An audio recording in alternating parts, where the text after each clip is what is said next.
இந்திய ராணுவத்தில் பணிபுரியும் போது 2 பிள்ளைகளும் ராவி நதியில் தவறி விழுந்து மரித்து விட்டார்கள். பிறகு அவர் மற்றும் அவர் மனைவி பிள்ளைகள் இழந்த துக்கத்தில் என்ன செய்வது என்று தெரியாமல் தவித்துக் கொண்டு இருக்கும் போது இயேசு கிறிஸ்து தரிசனம் கொடுத்து இருவரும் ஆண்டவருக்கென்று ஊழியம் செய்யும்படி அழைக்கப்பட்டார்கள்.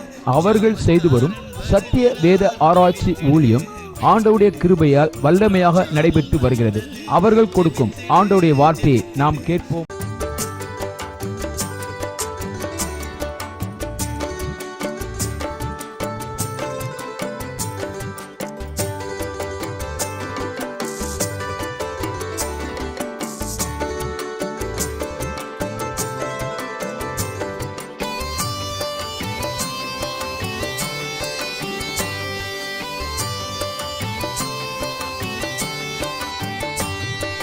ஜாமக்காரன் வருகிறான், விழித்திடு விழித்திடு, 3ஆம் ஜாமம் வந்தது, ஜெபித்திடு ஜெபித்திடு. ஜாமக்காரன் வருகிறான், விழித்திடு விழித்திடு, 3ஆம் ஜாமம் வந்தது, ஜெபித்திடு ஜெபித்திடு. பரிசுத்த வசனத்தை தேடி நீயும் வாசி, படித்ததை மறவாமல் கருத்துடன் தியானி. பரிசுத்த வசனத்தை தேடி நீயும் வாசி, படித்ததை மறவாமல் கருத்துடன் தியானி. வார்த்தைகள் வல்லமையாய் ஞானமாய் பேசு, வாதைகள் வராது நம்பிக்கையே சாட்சி. வார்த்தைகள் வல்லமையாய் ஞானமாய் பேசு, வாதைகள் வராது நம்பிக்கையே சாட்சி. ஜாமக்காரன் வருகிறான், விழித்திடு விழித்திடு, 3ஆம் ஜாமம் வந்தது, ஜெபித்திடு ஜெபித்திடு.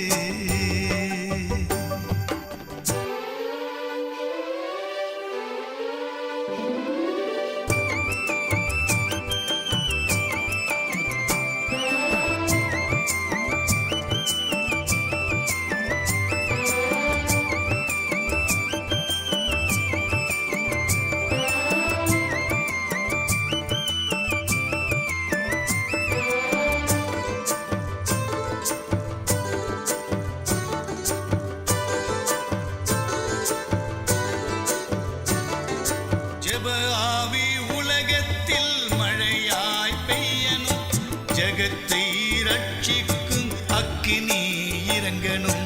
ஜெப ஆவி உலகத்தில் மழையாய் பெய்யணும், ஜகத்தை ரட்சிக்கும் அக்கினி இறங்கணும். ஜெபம் செய்யும் வீரர்கள் சபையில் எழும்பணும், ஜெயம் பெற்ற ஸ்திரீகளும் முழங்காலில் நிற்கணும். ஜெபம் செய்யும் வீரர்கள் சபையில் எழும்பணும், ஜெயம் பெற்ற ஸ்திரீகளும் முழங்காலில் நிற்கணும். ஜாமக்காரன் வருகிறான், விழித்திடு விழித்திடு, 3ஆம் ஜாமம் வந்தது, ஜெபித்திடு ஜெபித்திடு.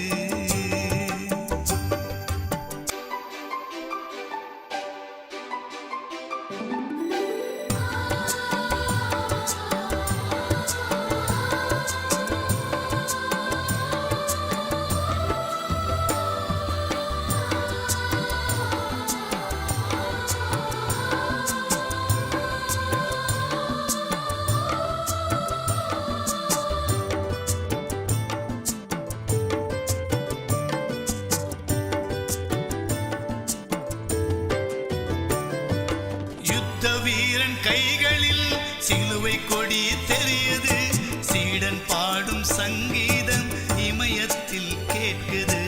யுத்த வீரன் கைகளில் சிலுவை கொடி தெரியுது, சீடன் பாடும் சங்கீதம் இமயத்தில் கேட்குது.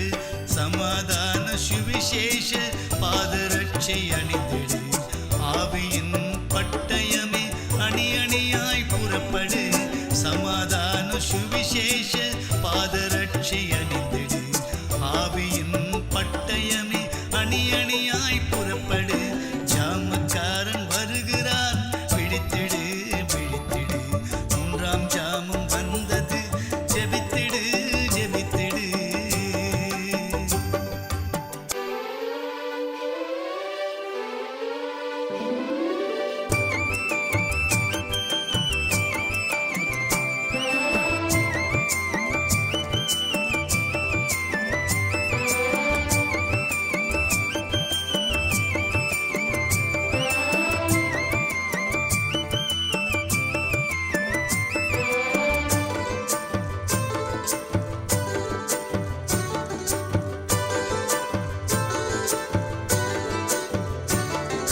சாத்தான் உன்னை கண்டதும் 7 வழியாய் ஓடணும்.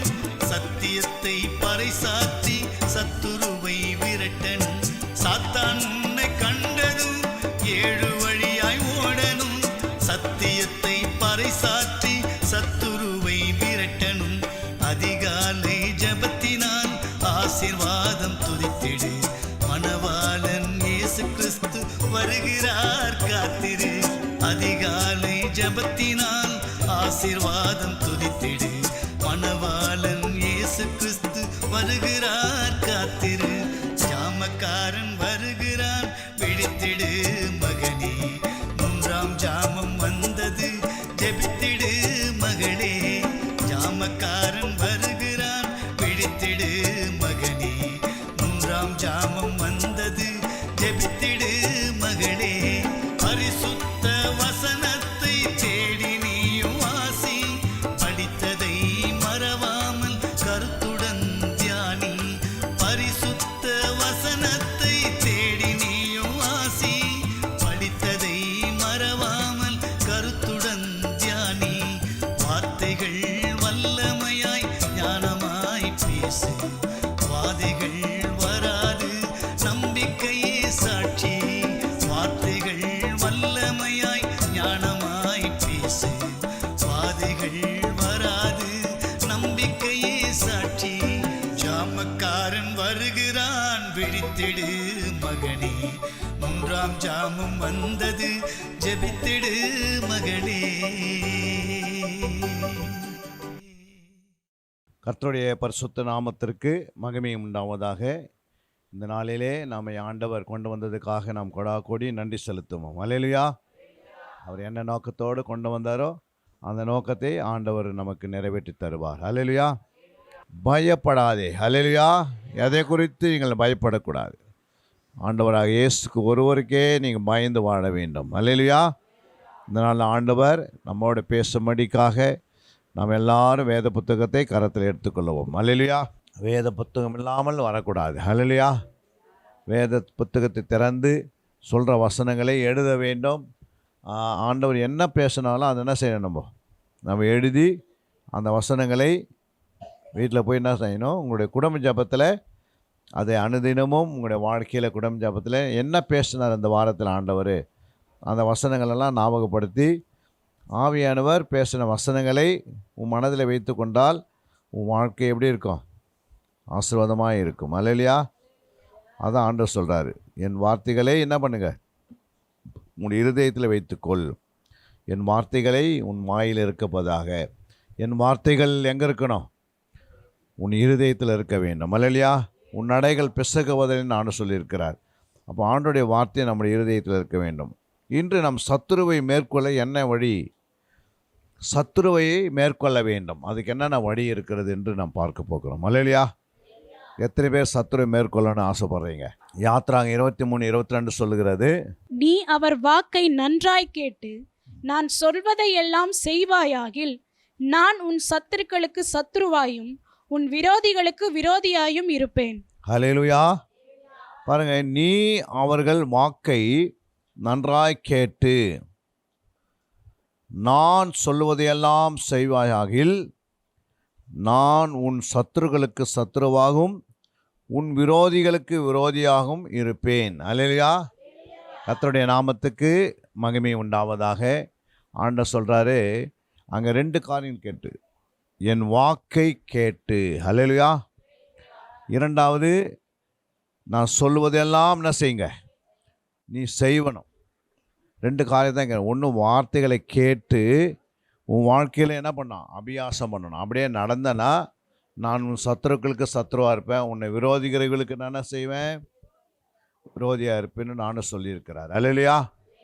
அப்போ ஏன் அப்படின்னா ஆண்டுடைய வார்த்தையை நாம் கேட்டு அதன்படி வாழ்வதற்கு நாம் என்ன செய்யணும் அப்படின்னா, இந்த வார்த்தை சாதாரண நீ கேட்டிங்கன்னா கூட அதை வாழ்க்கையில் கொண்டு வருவதற்கு நாம் செய்வது என்ன செய்யணும்னா, வார்த்தைகளை முதலாவது தியானிக்க வேண்டும். அல்லேலூயா. இன்றைக்கி சபைகளிலே தியானம் இல்லை. அதாவது வார்த்தையை எடுத்து நம்ம என்ன செய்யறதில்லை, அசை போடுறதில்லை. மாடு நல்லா மேய்ந்து அசை போடும் போது அது என்ன உண்டாகுது, அதுன்னு சத்து உண்டாகுது. அல்லேலூயா. அதே போல் நம்ம ஆண்டோட வார்த்தை இருதயத்தில் வைத்து மனதில் என்ன செய்யணும்? சிந்திக்கணும். அல்லேலூயா. அதை யோசிக்கணும். ஒரு வார்த்தை எடுத்து இருதயத்தில் வைத்து அந்த வார்த்தைகளை அனுதினம் உங்களுடைய வாழ்க்கையில் என்ன செய்யணும்? சிந்தித்துக்கினே இருந்தீங்கன்னா தான் அந்த வார்த்தையின்படி நடக்க கடவீர்கள், அந்த வாழ்க்கையின்படி வாழ கடவீர்கள். ஏன்னா எந்த ஒரு காரியத்தை நம்ம எதை சிந்திக்கிறோமோ அதுதான் நமக்கு. இப்போ மாம்சத்தையே சிந்தித்தீங்கன்னா மரணம் வந்துடுது. ஆவிக்குரிய காரியங்களை சிந்தித்தினே இருந்தால் நித்திய ஜீவன் கிடைக்கிறது. அல்லேலூயா. அப்போது நமக்குள்ள ஆவிக்குரிய சிந்தை இருக்கிறதா, மாம்ச சிந்தை இருக்கிறதா? அப்போ இந்த சிந்தை என்பது எந்த சிந்தை இருக்கும் அப்படின்னா 1 கொரிந்தியர் 2ஆம் அதிகாரத்தில் நீங்கள் அங்கே 16ஆம் வசனத்தை வாசிக்கலாம். கர்த்தருக்கு போதிக்கத்தக்கதாக கர்த்தருக்கு போதிக்கத்தக்கதாக அவருடைய சிந்தையை அறிந்தவன் யார்? அவருடைய சிந்தனையை அறிந்தவன் யார்? எங்களுக்கோ கிறிஸ்துவின் சிந்தை உண்டாயிருக்கிறது. நமக்கெல்லாம் என்ன சிந்தனை இருக்கணும்? நமக்கு கிறிஸ்து சிந்தை இருக்கணும். அல்லையா? கிறிஸ்து சிந்தை எப்படி இருக்கும்? ஐயோ, ஒரு ஆத்மா ரட்சிக்கப்படலையே என்று அந்த சிந்தை இருக்குதா நமக்கு? அல்லேலூயா. ஒரு ஆத்மா நரகத்துக்கு போகுதுன்னா அந்த ஆத்மா திருப்புகிறது தான் ஆண்டோடைய சிந்தை. புரியுங்களா? ஒரு ஆத்மாவுக்கு ஜெபிப்பது அதுதான் ஆண்டோடைய சிந்தை. அல்லேலூயா. அவருடைய ஊழியங்களை செய்வது தான் அவருடைய சிந்தை. அல்லேலூயா. அவருக்காய் கொடுத்து தாங்குவது அவருடைய சிந்தை. அப்போது இதெல்லாம் எப்படின்னா கிறிஸ்துவின் சிந்தை நமக்குள்ளே இருக்கணும் தான் ஆண்டவர் சித்தம். அல்லேலூயா. நமக்கு வேறு எந்த சிந்தையும் இருக்கக்கூடாது. புரியுங்களா? பலவீனம் சரீரத்தில் உன்னை பலப்படுத்துக்கு கிறிஸ்துவினால் எல்லாவற்றையும் செய்ய உனக்கு பலன் உண்டு. ஆண்டவர் உன்னை பலப்படுத்துவார். ஆனால் நீங்கள் என்ன செய்யணும்னா கிறிஸ்துவ சிந்தை இருக்கிறதா? அல்லேலூயா. ஐயோ, நான் இன்றைக்கி ஜெபிக்கலையே, என் ஜெப நேரத்தை அதிகப்படுத்தலையே, ஐயோ இந்த தெருவில் இருக்கிற மக்கள்லாம் மனம் திரும்பணுமே, இதுக்கு யார் ஜெபம் பண்ணுவாங்க, ஆண்டவருக்கு நாம் தெரிவிக்கணுமே, ஐயோ இன்றைக்கி நான் தெரிவிக்காது போயிட்டேனே, 4 மணிக்கு எழுந்து நான் ஜெபிக்கலேன்னு சொல்லி அந்த பாரம் உங்களுக்குள்ளே இருக்கணும். ஆத்மா பாரம் வரணும். அல்லேலூயா. இந்த மக்கள், இந்த பட்டணத்தில் இருக்கிற மக்கள்லாம் மனம் திரும்பி பரலோகம் சேரத்துக்கு இந்த ஊரார் மக்களை தான் ஆண்டவர் கணக்கு கேட்பார். இந்த ஊரில் ரட்சிக்கப்படாதெல்லாம் யாரை கேட்பார்? இந்த ஊரில் இருக்கிற மக்களை கேட்பார். ஏன்னா நீங்கள் உலக சிந்தனையோ இல்லை மாம்ச சிந்தை உங்களுக்குள்ளே இருந்தால் நீங்கள் என்ன பண்ணுவீங்க? ரட்சிக்கப்படுறீங்க. ஆலயத்துக்கு போன பிறகு உடனே சாப்பிட்டுட்டு தூங்கிட்டு அப்புறம் என்ன பண்ணுவோம்? அடுத்த வாரம் வருவோம். அல்லேலூயா. அது இல்லை கிறிஸ்துவ சிந்தை. கிறிஸ்துவ சிந்தனை என்ன? இப்போ ஆலயத்துக்கு வந்திருக்கிறீங்கன்னா போயிட்டு வீட்டில் போய் என்ன செய்யணும்? சாப்பிட்டுக்கிட்டு கொஞ்சம் நேரம் நீங்கள் ட்ராக்ஸ் எடுத்துக்கின்னு இந்த ஊர்லலாம் போய் என்ன பண்ணணும்? ஒரு வீடாக சந்திக்கணும். எத்தனோ வீடுகளில் வியாதிகளாக இருப்பாங்க, எத்தனோ வீடுகளில் வறுமையில் இருப்பாங்க, எத்தனோ வீடுகளில் குடும்பத்தில் கணவன் மனைக்குள்ளே சண்டையாக இருப்பாங்க, எத்தனோ வீடுகளுக்குள்ளே பிள்ளைங்க படிப்பில்லாத, பணம் கட்ட முடியாமல், ஸ்கூலுக்கு காலேஜுக்கு பணம் கட்ட முடியாத கஷ்டப்பட்டு இருப்பாங்க. அல்லேலூயா. நீங்கள் அவங்களெல்லாம் போய் சந்தித்து என்ன பண்ணணும்? ஜெபிக்கணும். அப்படி ஜெபிக்கிற குடும்பம் தான் என்ன பண்ணணும்? கிறிஸ்துவ சிந்தை உள்ளவர்களாய் காணப்பட முடியும். அல்லேலூயா. அப்போ கிறிஸ்துவ சிந்தை நமக்குள்ளே வந்தால் தான் நம்ம இந்த வேலையெல்லாம் செய்ய முடியும். ஏதோ ஆலயத்தில் நம்ம ரட்சிக்கப்பட்டுட்டோம், ஞானஸ்தானம் எடுத்துட்டோம், ஆலயத்துக்கு போகிறோம், நான் ரட்சிக்கப்பட்ட இதே சொல்லி காலத்தை ஓட்டுறதுக்காக நம்ம எங்கே வரல? சபைக்கு வரல. நமக்கு அடுத்த வேலை இருக்குது. அல்லேலூயா. எந்த வேலை இருக்குது? நீங்கள் ரட்சிக்கப்பட்டதை மற்றவங்களுக்கு போய் என்ன செய்யணும்?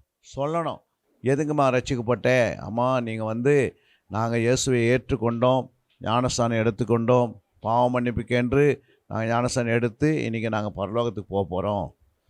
என்னைக்குன்னா ஒரு நாள் நான் பரலோகத்துக்கு போயிடுவேன், ஆனால் நீங்கள் நரகத்துக்கு போயிடுவீங்க. அவங்களுக்கு நரகன்றது ஒன்று இருக்குதுன்னு அவங்களுக்கு தெரியாது. புரியுங்களா? இந்த பூமியில் வாழ்வதே தான் அவங்களுக்கு முக்கியம் என்று அவங்க அந்த முக்கியமான காரியத்தை மட்டும் யோசிப்பாங்க. உணவு இல்லையே, உணவு இல்லையே, இருக்க இடம் இல்லையே. அல்லேலூயா. ஆனால் ஆண்டவர் நமக்கு என்ன சொல்லியிருக்கிறாரு? கிறிஸ்துவ சிந்தை நமக்குள்ளே ஆளுகை செய்யணுமா? அல்லேலூயா. இந்த உலகத்தில் யாருக்கும் கிறிஸ்துவ சிந்தை இருக்காது. கிறிஸ்தவர்கள் தான் கிறிஸ்துவ சிந்தை இருக்கணும். அப்போ கிறிஸ்துவ சிந்தை என்ன செய்யணும்னா ஆண்டவருடைய வேலை செய்யும். அல்லேலூயா. அதான் ஆண்டவர் சொல்கிறாரு, நீ அவர் வாக்கை நன்றாய் கேட்டு நான் சொல்லுவதையெல்லாம் செய்வாகில் நான் உன் சத்துருக்களுக்கு சத்துருவாகும், உன் விரோதிகளுக்கு விரோதியாக இருப்பேன். அதே யாத்திரா 23-27 வாசித்தீங்கன்னா, எனக்கு பயப்படும் பயத்தை உனக்கு முன் செல்லும்படி செய்வேன், நீ செல்லும் இடமெங்கும் உள்ள ஜனங்கள் எல்லாரையும் கலங்கடித்து உன் சத்துருக்கள் எல்லாரையும் முதுகு காட்ட பண்ணுவேன். பாருங்க, எனக்கு பயப்படும் பயத்தை உனக்கு முன் செல்லும்படி. அப்போ ஆண்டவருக்கு பயப்படுற பயம் யாருக்கு முன்னாடி செல்லும்? உங்களுக்கு முன்னாடி போகணும். அல்லேலூயா. அப்போ ஆண்டவருக்கு பயப்படுற பயம் இருந்தால் தான் ஆண்டவர் செய்வாராம், உனக்கு முன் செல்லும்படி செய்வேன், நீ செல்லும் இடம் எங்குமெல்லாம் ஜனங்கள் எல்லாரையும் கலங்கடித்து உன் சத்துருக்கள் எல்லாரையும் முதுகு காட்ட பண்ணுவேன். அல்லேலூயா. அப்போ அவருக்கு பயப்படுற பயம் இருக்குதா? அல்லேலூயா. ஆண்டவருக்கு பயப்படுற பயம்னா என்ன? போய் ஒளிஞ்சுக்கிறதா பயம்? அப்படி இல்லை. ஆண்டவருக்கு பயப்படுறதா என்ன? அதான் எப்படி நடக்கணும்? ஏன்னா போய் மறையணுமா? முழங்கால் படிட்டு ஜெபம் பண்ணுறது அப்படின்னா ஆண்டவருக்கு பயப்படுற பயமா? அதாவது அவர் சொன்னார், துன்மார்க்கன் ஆலோசனையில். அப்போ அங்கே போய் நீ உட்காரக்கூடாது. அந்த துன்மார்க்கன் நாங்கள் இருக்கிறான்னா அங்கே போய் உட்காந்து கதை பேசுறது. அல்லேலூயா. ஒரு சீரியல் வருது, அவங்க பேசுகிறாங்க, சீரியல் நீங்கள் நல்லா இருந்தது அப்படின்னா நீங்களும் கூடவே பேசுறது. புரியுங்களா? அப்போ நீ கர்த்தருக்கு பயப்படல, பயம் இல்லை. அல்லேலூயா. அப்போது ஆண்டவர் அந்த இடத்துல பாவிகளை உட்காந்துருக்கிறாங்க, சீட்டாண்டுக்கிறாங்க, அங்கே போய் உட்காந்து நீங்கள் நின்று பேசினுக்கிறீங்க. அல்லேலூயா. குடிகாரங்கிட்ட போய் உட்காந்து பேசினுக்கிறீங்க. அப்போன்னா அர்த்தம் பணத்தை வட்டிக்கு விட்டுறீங்க, அப்போ பயம் இல்லை. அல்லேலூயா. பணத்தை எங்காவது என்ன பண்ணுறோம்? வட்டிக்கு விட்டு கொஞ்சம் இப்போ நல்லா என்ன பண்ணலாம், வட்டிக்கு வாங்கி சாப்பிட்லாம் அப்படின்னு. அப்போ வட்டிக்கு விட்டுறது எதை குறிக்கிறது? சாபத்தை குறிக்கிறது. அல்லேலூயா. அவள் இதெல்லாம் உனக்கு ஒரு பயம்னு தெரியணும். ஆலயத்துக்கு போகிறோம், புரியுங்களா, நேரத்தோடு வரீங்க பாரு, அதான் பயம். ஐயோ நேரம் கழிச்சு வந்தீங்கன்னா என்ன அர்த்தம்? அப்போது தேவனுடைய பயம் இல்லை. ஏன்னா ஆண்டவர் பார்த்துக்கலாம், ஆண்டவர் எல்லாம் செய்துருவார் அப்படின்ட்டு நம்ம நினைக்கிறோம். அப்படி நீ ஒரு நாள் வந்து ஆலயத்துக்கு லேட்டாக வந்தாவே ஆட்டோமேட்டிக்காக அந்த லேட்டாக வர வர வர என்ன ஆகும்? உன் ஆசீர்வாதம் ஒன்று விட்டு இழந்து போயிடுற. இல்லையா? அப்போ தேவன் பயம் இல்லை. இஷ்டத்தும் போல் வர்றது, இஷ்டம் போல் போகிறதெல்லாம் இல்லை. வந்து சபையில் வந்த பிறகு, சபை முடிஞ்ச பிறகு 1 மணி நேரம் முழங்கால் படிட்டு, நான் இன்றைக்கி ஆண்டவரே இவ்வளோ வார்த்தை கேட்டிருக்கிறேன், அந்த வார்த்தையை என் மனசில் என்ன பண்ணோம், ஏன் நான் கை கொள்ளணும், என் கணவர் கை கொள்ளணும், பிள்ளைகள் கை கொள்ளணும்னு 10 மணிக்கு ஆலயம் முடித்த பிறகு என்ன பண்ணுறோம்? ஒரே ஓட்டம் ஓடி போய் வீட்டில் போயிடுறோம். ஒரு ஆலயம் முடித்த பிறகு அங்கங்கே போய் பாரு, சிபிஎம்லாம் போய் பாருங்கள், காலையில் 8 மணிக்கு ஆரம்பித்தா அவங்களுக்கு கஞ்சி கிடைக்காது, எதுவும் கிடைக்காது. சாயந்தரம் 6 மணி வரைக்கும் அந்த ஆலயம் நடந்துனே இருக்கும். சோத்திரம் மட்டும் 3 ஹவர் பண்ணிப்பாங்க. என்னது? இப்போ நீங்கள் சோத்திரம் மட்டும் 3 ஹவர் பண்ண முடியுமா? அப்போ தான் அது கிறிஸ்து சிந்தை. அப்போ நம்ம சோத்திரம் பண்ண முடியாது, ஜெபிக்க முடியாது, எதுவும் பண்ண முடியாது. 2 மணி நேரம் முடிஞ்சது வீட்டுக்கு போயிடுறோம். அப்போ அதில் சந்தோஷப்படுவார் ஆண்டவர்? சொல்லுங்கம்மா. ஒரு நாளில் இந்த பகுதியில் நாங்கள் வரும்போது காலையில் 6 மணிக்கு ஒரு ஆலயத்துக்கு வந்து 8 மணிக்கு முடிச்சுட்டு 9 மணிக்கு போய் இன்னும் அங்கேருந்து ஒரு 20-25 கிலோமீட்டர் 10 மணிக்கு இன்னொரு சர்ச்சில் போய் 12 மணிக்கு நடத்திட்டு அங்கே சாப்பிட்டுட்டு மறுபடியும் 2 மணிக்கு புறப்பட்டு இன்னொரு ஆலயத்தில் போய் 3 மணிக்கு கிளாஸ் எடுத்து 4 மணிக்கு 6 மணிக்கு முடித்து திரும்ப மறுபடியும் அங்கேருந்து வண்டி எடுத்துக்கினே மறுபடியும் என்ன செய்வோம், அங்கேருந்து ஒரு 25 கிலோமீட்டர் போயிட்டு மறுபடியும் அங்கே போய் 7 மணிக்கு ஆரம்பித்து அங்கேருந்து 9-11 மணிக்கு முடிச்சுட்டு அப்புறம் வண்டி எடுத்துக்கின்னு வீட்டுக்கு போய் சேரும்போது மணி 2 ஆகும். இப்படி தான் ஒவ்வொரு மாதமும் இப்படி செய்வோம். ஒவ்வொரு இடத்துக்கு வரும்போது 4 இடங்க 5 இடங்க போய் ஒரு நாளைக்கு எத்தனை மெசேஜ். ஏன் இது சொல்ல வரேன்னா, அந்த பாரம் ஆண்டவர் மேலே, ஆண்டவர் நமக்காக ரத்தம் சிந்தி நமக்காக சிலுவையில் 6 மணி நேரம் தொங்கி நமக்காக என்ன பண்ணார், நம்முடைய பாவங்களை அழிப்பதற்காக, நம்முடைய அக்கிரமங்களை மீறுதலை ஒழிப்பதற்காக நமக்காக இயேசு உலகத்தில் என்ன பண்ணார், அவர் நிந்தைகளும் அவமானங்களும் உபத்திரம் பாடுகளை பட்டார். ஆனால் இதெல்லாம் நம்ம யோசிக்காமல் நம்ம ரட்சிக்கப்பட்டணும் இது சொல்கிறதுனால நம்ம ஆலயம் பெருசாகாது. அல்லேலூயா.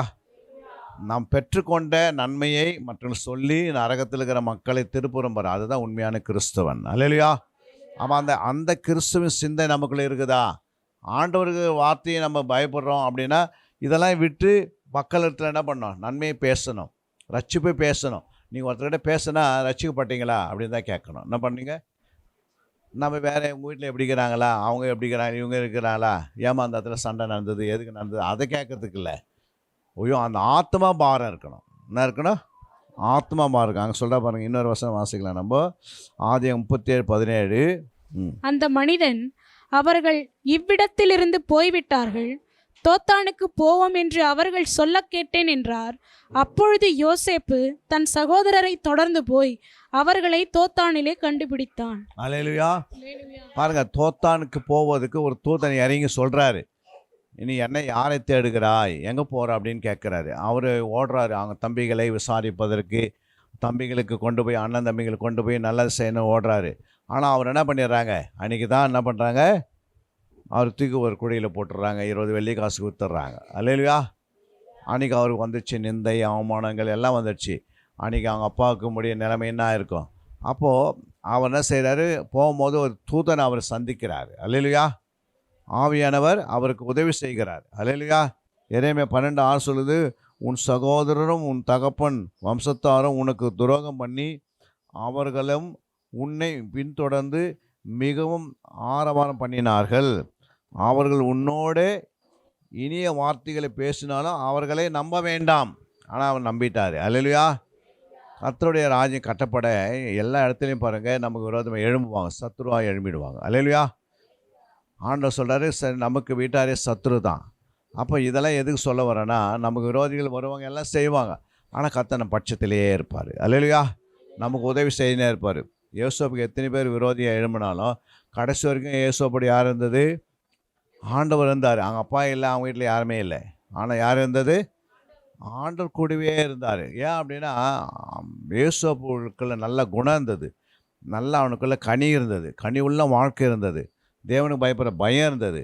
புரியுங்களா? எப்படியாவது தன் சகோதரர்களுக்கு உதவி செய்ய வேண்டும், சகோதரர்களை ரட்சிப்பின் வழியாக நடத்த வேண்டும் என்று ஒரு பாரம் இருந்ததுனால ஒரு நாள் எல்லாமே ரட்சிக்கப்படுறாங்க. அல்லேலூயா.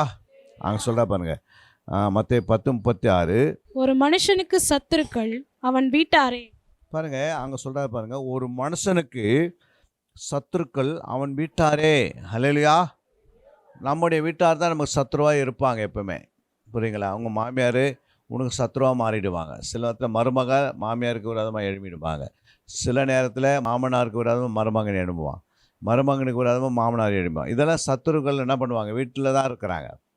அல்லேலூயா. ஐயோ, அந்த சத்துருக்களை நான் என்ன செய்யணும்?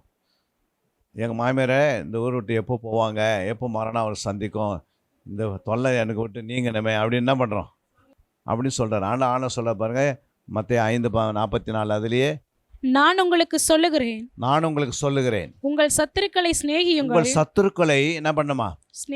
சிநேகிக்கணும். அல்லேலூயா. அப்போது யார் சத்துரு? உங்கள் மாமியார் நல்லா நீங்கள் அன்பு கூறணும். சிநேகிக்கணும்னு அர்த்தம் நல்லா நேசிக்கணும். அல்லேலூயா. ரூத்து நகோமி என்ன பண்ணாங்க? நல்லா நேசித்தாங்க, தாயை போல் நேசித்தாங்க. அந்த வீட்டில் சண்டையே இல்லை. அல்லேலூயா. நகோமியும் ரூத் என்ன பண்ணாங்க? நேசித்தாங்க. இன்றைக்கி நம்ம நேசிக்கிறோமா? பக்கத்து வீட்டில் ஐயோ அவங்கள நான் நேசிக்க மாட்டேன், அவங்களுக்கு சத்துருவாக எழும்புவாங்க. நீ நேசித்துட்டு அவங்க சத்துரு இருக்க மாட்டாங்க, அவங்க நண்பனாக மாறிடுவாங்க. என்ன மாறிடுவாங்க? நீங்கள் யாரை நேசிக்கிறீங்களோ முதல்ல அவங்களுக்கு என்ன பண்ணுவாங்க? சத்துருக்களை சிநேகின்னு சொன்னாதான், நம்ம எல்லாரையும் நேசித்தீங்கன்னா, எல்லாத்தையும் அன்பு கூர்ந்தீங்கன்னா அவங்க உங்கள் பட்சமாக வந்துடுவாங்க. அப்போ எதில் நம்ம நேசிக்கணும் அப்படின்னா, நேசிக்கணும் சும்மா வந்து வாயை திறந்துக்கு நான் நேசிக்கிறேன் அப்படி இல்லை. நீங்கள் செய்கிற எல்லா பொருளிலாலும் நேசிக்கலாம், ஜெபிக்கலாம், தாங்கலாம். இதெல்லாம் வந்து எதை குறிக்கிறது? நேசிக்கிறது குறிக்கிறது. அல்லேலூயா. நான் அன்பான வார்த்தைகளை பேசணும். மாமியார்கிட்ட போய் என்ன பண்ணுவார்? நீ நான் பெரிய ஆளா அப்படின்னு சொல்லிட்டேன்னா ஆகும். மாமியார் என்ன பண்ணக்கூடாது? எதிர்த்து பேசக்கூடாது, தாயை போல நேசிக்கணும். அல்லேலூயா. இயேசு கிறிஸ்து பாருங்கள், துன்மார்க்கனை பாவிகளை நேசித்தார். பாவிகளெல்லாம் என்ன பண்ணார்? நேசித்தார். போயிட்டு அவரை திட்டினாங்க, அவரை குத்தினாங்க. பிதாவை இவர்களை மன்னிய அறியாமல் செய்கிறாங்க. அது என்னன்னா, நம்ம ரட்சிக்கப்பட்டுட்டோம், ரட்சிக்கப்படாதவங்களை போய் நேசித்தா தான் அந்த ஆத்மா ஆதாயப்படுத்த முடியும். நேசம் இல்லாத என்ன பண்ண முடியாது. அப்போ ஆண்டவர் சொல்கிறாரு, அவங்க என்ன பண்ணுவாங்கன்னா, அவங்கக்கிட்ட அந்த சத்துருக்களை சிநேகின்னு சொல்லிட்டு கீழே என்ன சொல்கிறாரு? 4 காரியம் சொல்கிறாரு பாருங்கள். அப்போது உங்கள் சத்துருக்கள் என்ன பண்ணுவாங்க? வீட்டார் உங்களை எப்பவுமே என்ன பண்ணுவாங்க? அப்போ இதெல்லாம் வந்து உங்களை என்ன பண்ணுவாங்க? உங்களுடைய சொல்லுங்கள், உங்களுடைய கிட்ட கேட்பாங்க. அப்போ சபிக்கிறவங்க யார்? உங்களை சபிக்கிறவங்க யார்? உங்கள் மாமியார் சபிக்கலாம், உங்கள் அம்மா சபிக்கலாம், இல்லை உங்களுடைய பிள்ளைங்க சபிக்கலாம், இல்லை உங்களுடைய சொந்த மந்தத்தில் யாராவது சபிக்கலாம். ஆனால் அவங்கள சபிக்கிறவங்க என்ன பண்ணணுமா? ஆஸ்வதிக்கணும். யாராவது ஆஸ்வதிக்க முடியுதா? இது ஆண்டோடைய பிள்ளைங்க மட்டும்தான் ஆஸ்வதிக்க முடியும். அல்லேலூயா. நீங்கள் ஆண்டோடைய ரத்தத்தினால் கழுவப்பட்டு அவருடைய ஆவியை பெற்றிருந்தா நீங்கள் எல்லோரும் என்ன பண்ணிடுவீங்க? அப்படி இருந்தால் தான் கிறிஸ்தவனுடைய வாழ்க்கை. அல்லேலூயா. நீங்கள் போய் சபிக்கிறவங்களை என்ன பண்ணுங்க? எதிர்த்தீங்கன்னா அந்த ஆவி சாபத்தினால அவங்களுடைய வாழ்க்கையை பாயஞ்சு போயிடும், பின்மாற்றம் அடைஞ்சிடுறாங்க. அதுக்கு என்ன காரணம்னா, நேசிக்காதனால தான். அல்லேலூயா. அப்போது நீ நேசிக்கிறதுக்கு என்ன செய்யணும்? ஆண்டோடைய ஆவியை அளவெல்லாம் பெற்றிருக்கணும். என்ன செய்யணும்? ஆண்டோடைய அபிஷேகத்தை பெற்றிருக்கணும். ஆண்டோடைய அபிஷேகம், ஆண்டோடைய பரிசுத்தாவினுடைய அபிஷேகம் எப்படி வரும்னா, நல்லா நீங்கள் ஜெபத்தில் முழங்கால் நின்று 2 கரங்களை உயர்த்தி ஆண்டோடைய பாதத்தில் இரவும் பகலும் ஜெபம் பண்ணினே இருந்தீங்கன்னா அபிஷேகம் ஊற்றுவார். வசனத்தை நல்லா தியானம் பண்ணினா ஊற்றுவார். ஆராய்ந்து பார்த்தா ஊற்றுவார். மற்றவர்கள் சொல்லும் போது ஊற்றுவார். அல்லேலூயா. அதை தான் அந்த அபிஷேகம் என்ன பண்ண நுகங்களை முறிக்கும். உங்களுடைய தாங்க முடியாதுன்ற சொல்கிறேன் பாருங்க, அந்த இடத்த தாங்கக்கூடியது அபிஷேகம். அல்லேலூயா. அதை சொல்கிறாரு. நேசம், அன்பு, இதெல்லாம் பிரியம், வாஞ்சை, இதெல்லாம் அன்போடு இணைகிறதுனால அன்பு சகலத்தையும். அப்போ எப்படி தாங்கும்? அவங்க எவ்வளோ பேசினாலும் எப்படி தாங்குதுன்னா, அது மேலே தாங்கக்கூடிய ஒரு அபிஷேகம் இருக்கும். அல்லேலூயா. அந்த அபிஷேகம் என்ன பண்ணால் அவங்கள, அப்போ இந்த அபிஷேகம் நிறைவாக இருந்தால் தான் தாங்க முடியும். அவங்க சொன்னாலும் எது சொன்னாலும் அவங்க அறியாமல் பேசுகிறாங்கன்னு தெரியும். அந்த அபிஷேகம் உங்களுக்கு குறைவாக இருந்துச்சுன்னா உடனே எதிர்த்து பேசுறீங்க. அல்லேலூயா. ஏன் அப்படின்னா உங்கள்கிட்ட என்ன இல்லை? அபிஷேகம் இல்லை. ஏன் அபிஷேகம் இல்லை அப்படின்னா, அபிஷேகத்துக்கு என்ன பண்ணணும்? பல மணி நேரம் 12 மணி நேரம் காலையில் ஒரு சனிக்கிழமை லீவு எடுத்து என்ன பண்ணோம்? காலையில் 6 மணிலேருந்து சாயந்தரம் 6 மணி வரைக்கும் இந்த சர்ச்சில் நல்லா துதித்து பாடி ஜெபம் பண்ணி பட்னியாக இருந்து ஒரு டீயோ காப்பியோ குடிச்சிக்கினே ஒரு 12 மணி நேரம் உட்காந்து நீங்கள் 10-20 பேர் செய்தீங்கன்னு வச்சுக்கோ, சாயந்தரத்தில் அபிஷேகம் ஊற்றிடும். அப்போ அந்த வாரம் ஃபுல்லாக நீங்கள் என்ன பண்ணலாம்? உங்கள் சத்துருக்களை அவங்க என்ன பேசினாலும் என்ன பண்ணிடலாம். அப்போ அவங்க யோசிப்பாங்க, என்னடா அது இவ்வளோ திட்டினா விட அந்த அம்மா இவ்வளோ என்னை நேசிக்கிறாங்களே அப்படின்னு அவங்க உள்ளம் உடஞ்சி அவங்க மனம் திரும்பி தேவனுடைய ஆலயத்துக்கு ஓடி வருவாங்க. அல்லேலூயா. நம்ம என்ன பண்ணுறோம்? ரொம்ப சின்ன வார்த்தை பேசினாலும் உடனே போலீஸ் ஸ்டேஷனுக்கு போகிறது. அல்லேலூயா. ஏதாவது ஒரு எஃப்ஐஆர் போட்டு அவங்கள என்ன பண்ணிடலாம், இந்த ஊரை விட்டு துரத்தி விட்டுறணும் அப்படின்னு நினச்சா அது முடியாது. அல்லேலூயா. அப்படி நினச்சா நம்மளும் அவங்க துரத்தி விட்டுருவாங்க. நம்ம ஊரை விட்டு வெளியே போகிறதா இருக்கும். அதனால் கிறிஸ்துவின் அன்பு நம்மை நெருக்கி ஏவுகிறது. அல்லேலூயா. அப்போ அந்த அன்பு இல்லாத ஒன்றும் பண்ண முடியாது. ரெண்டாவது நான் சொல்கிறாரு, அங்கே யாரெல்லாம் பகைக்கிறாங்களோ அவங்களுக்கு என்ன செய்யணும்? நன்மை செய்யணும். ஐயோ நான் செய்ய மாட்டேன் அப்படிலாம் இல்லை. கிறிஸ்துவுடைய ஜீவன் என்ன அது? உங்களை யாராவது பகைத்தா உங்களுக்கு அவங்க லக்கா என்ன பண்ணிக்கலாம்? அவங்கள ரட்சிப்பில் நடத்திடலாம். உங்களை யாரா பகைக்கிறாங்கன்னா நீங்கள் உடனே ரொம்ப சந்தோஷப்படுவீங்க. அப்பா இவங்க எங்களை பகைக்கிறாங்க, நான் இவங்களுக்கு என்ன செய்யணும்? நன்மை செய்யணும். என்னென்ன நன்மை செய்யணுமோ போய் என்ன பண்ணுவோம்? ஒரு நாள் எலிசான்னு ஒருத்தர் இருந்தார். அவர் வீட்டில் அவர் என்ன பண்ணுறாரு, எதிரியுடைய ராஜா என்ன செய்கிறாருன்னு அவங்க என்னென்ன பிளான் போடுறாங்க எல்லாம் யாருக்கு தெரியும்? எலிசாவுக்கு தெரியும். அப்போ எலிசாக்கு அதிகாலை ஏந்து எலிசாவுடைய வேலைக்காரர் என்ன பண்ணுறாரு, அந்த என்ன சொல்ல யுத்தம் நடக்கிற இடங்களில் நிற்கிறாரு. வந்தால் ரதங்கள்லாம் நின்று கொண்டு இருக்குது. என்ன நிற்குது? சுற்றி ஓடி போய் என்ன பண்ணுறாரு, ஐயோ நம்ம செத்துட்டோம், இனிமேல் வாழவே முடியாது அப்படின்னு சொல்கிறாங்க. உடனே எலியா என்ன செய்கிறாரு, அவனுடைய கண்ணை திறந்து காட்டுறாரு. பார்த்தா எலியை சுற்றி ரதங்கள் நின்று கொண்டு இருக்குது. அல்லேலூயா. அப்போ எப்பவுமே நம்ம சுற்றி ஒரு ரதம் நின்றுக்கினே இருக்கும். எப்போ நம்மை பலப்படுத்துகிற கிறிஸ்துவினால் எல்லாவற்றையும் செய்ய, அப்போ நம்மை சுற்றி எப்பவுமே ஆவியாக நிற்பார், ரதங்களாக நிற்பார். நம்மை பலப்படுத்தி மற்றவங்களுக்கு முன்பாக நம்மளுக்கு உடனே நிற்க வைக்கிறதுக்கு அந்த தைரியமாக பேசுவதற்கு கொடுப்பார். அப்போ எலிசா தைரியமாக பேசுகிறாரு. ஆனால் வேலைக்காரன் எப்படி பேசுகிறான்? உடன் ஊழியக்காரன், ஐயோ நம்ம செத்துட்டோம், இன்றைக்கி என்ன நிலமை ஆச்சு, ஐயோ நான் என்ன பண்ணுறது ஒன்றும் புரியல அப்படின்னு சொல்லிட்டு உடனே அவன் பயப்படுறான். அப்போ இவன் கண்ணை திறந்துட்டு காட்டிட்டாரு. அப்புறம் அவங்கள கண் மயக்கத்தை உண்டாக்கி மறுபடியும் அவங்கள என்ன பண்ணுறாரு, அவங்க ஒரு உண்மையான ஒரு இடத்துக்கு எடுத்துன்னு போகிறாரு. என்ன பண்ணுறாரு? எலிசா கொண்டு போகிறாரு. ஒரு குறிப்பிட்டான இடம் வரும்போது அந்த தேசத்துக்குள்ளே நுழைஞ்ச பிறகு நாங்கள் எங்கே வந்திருக்குன்னு ஓப்பன் பண்ணி திறந்த பிறகு உடனே அங்கே இருக்கிற எல்லாம் என்ன பண்ணுறாங்க, இவங்களை எல்லாரையும் நம்ம போட்டு தள்ளிடலாமான்னு கேட்குறாங்க. அல்லேலூயா. அப்போ எலிசா என்ன சொன்னார், எதிரிங்க தான், ஆனால் எதிரிகள் கண் மயக்கத்தை உண்டாக்கி ஒரு குறிப்பிட்ட இடத்துக்கு கொண்டு போய் அந்த இடத்துக்கு வந்த பிறகு அந்த இடத்துக்குள்ளே நுழைஞ்ச பிறகு உடனே அவங்க கண்ணை திறக்கிறாரு. திறந்த பிறகு இப்போது அங்கே இருக்குன்னு சொல்கிறாங்க, எல்லாமே இவங்களை எல்லாரையும் போட்டு தள்ளிடலாம், இவங்களை ஒருத்தரோட உயிரை வைக்கக்கூடாதுன்றாங்க. ஆனால் எலிசா என்ன சொன்னார் தெரியுங்களா, இவங்களுக்கு கொண்டு போய் நல்லா ஆகாரம் கொடுங்க, இவங்களுக்கு என்னென்ன வேணுமோ அதெல்லாம் கொடுங்க, எல்லாம் கொடுத்து சாப்பிட்டு நல்லா புஷ்டியான பிறகு புரியுதுங்களா அவங்கள அனுப்பிச்சி விட்டுறாரு. அப்போ எதிரிகளை என்ன பண்ணுறாரு, சத்துருக்களை சிநேகிக்கிறாரு எலிசா. அப்படி படையேற்போலே சிநேகத்தும் இருக்கிறாங்க. அல்லேலூயா. நம்மளால ஏன் முடியல? அது இயேசு கிறிஸ்து ரத்தத்தை சிந்தி வேதத்தை கையில் கொடுத்து ஒரு மேய்ப்பரை கையில் கொடுத்து அது மட்டும் இல்லாத நமக்கு ரத்தத்தை சிந்தி பாவ மன்னிப்பு கொடுத்து இவ்வளவு செய்த பிறகு நம்ம யாரால ஒருத்தர் கூட நேசிக்கவே முடிய மாட்டேங்குது. அல்லேலூயா. சொந்த கணவரை நேசிக்க முடியல, சொந்த மனைவியை நேசிக்க முடியல. அடிக்கடி சண்டை எதுக்கு வருது வீட்டில்? எது எடுத்தாலும் கோச்சிக்கிறோம், எது எடுத்தாலும் பகைக்கிறோம், எது எடுத்தாலும் என்ன பண்ணுறோம், சின்ன சின்ன காரியத்தை கூட சண்டை போட்டுன்னு இருந்தா என்ன ஆகுறது? அப்போ கிறிஸ்துவ ஜீவியம் இல்லை. அதுக்கு தான் நல்லா ஜபத்தில் ஊன்றி என்ன பண்ணோம், உறுதியாக தரித்து இருந்து. அங்கே சொல்கிறார் ரோமர் 12:12 நீங்கள் ஜபத்தில் எப்படி இருங்களா, உறுதியாக இருக்கணும்.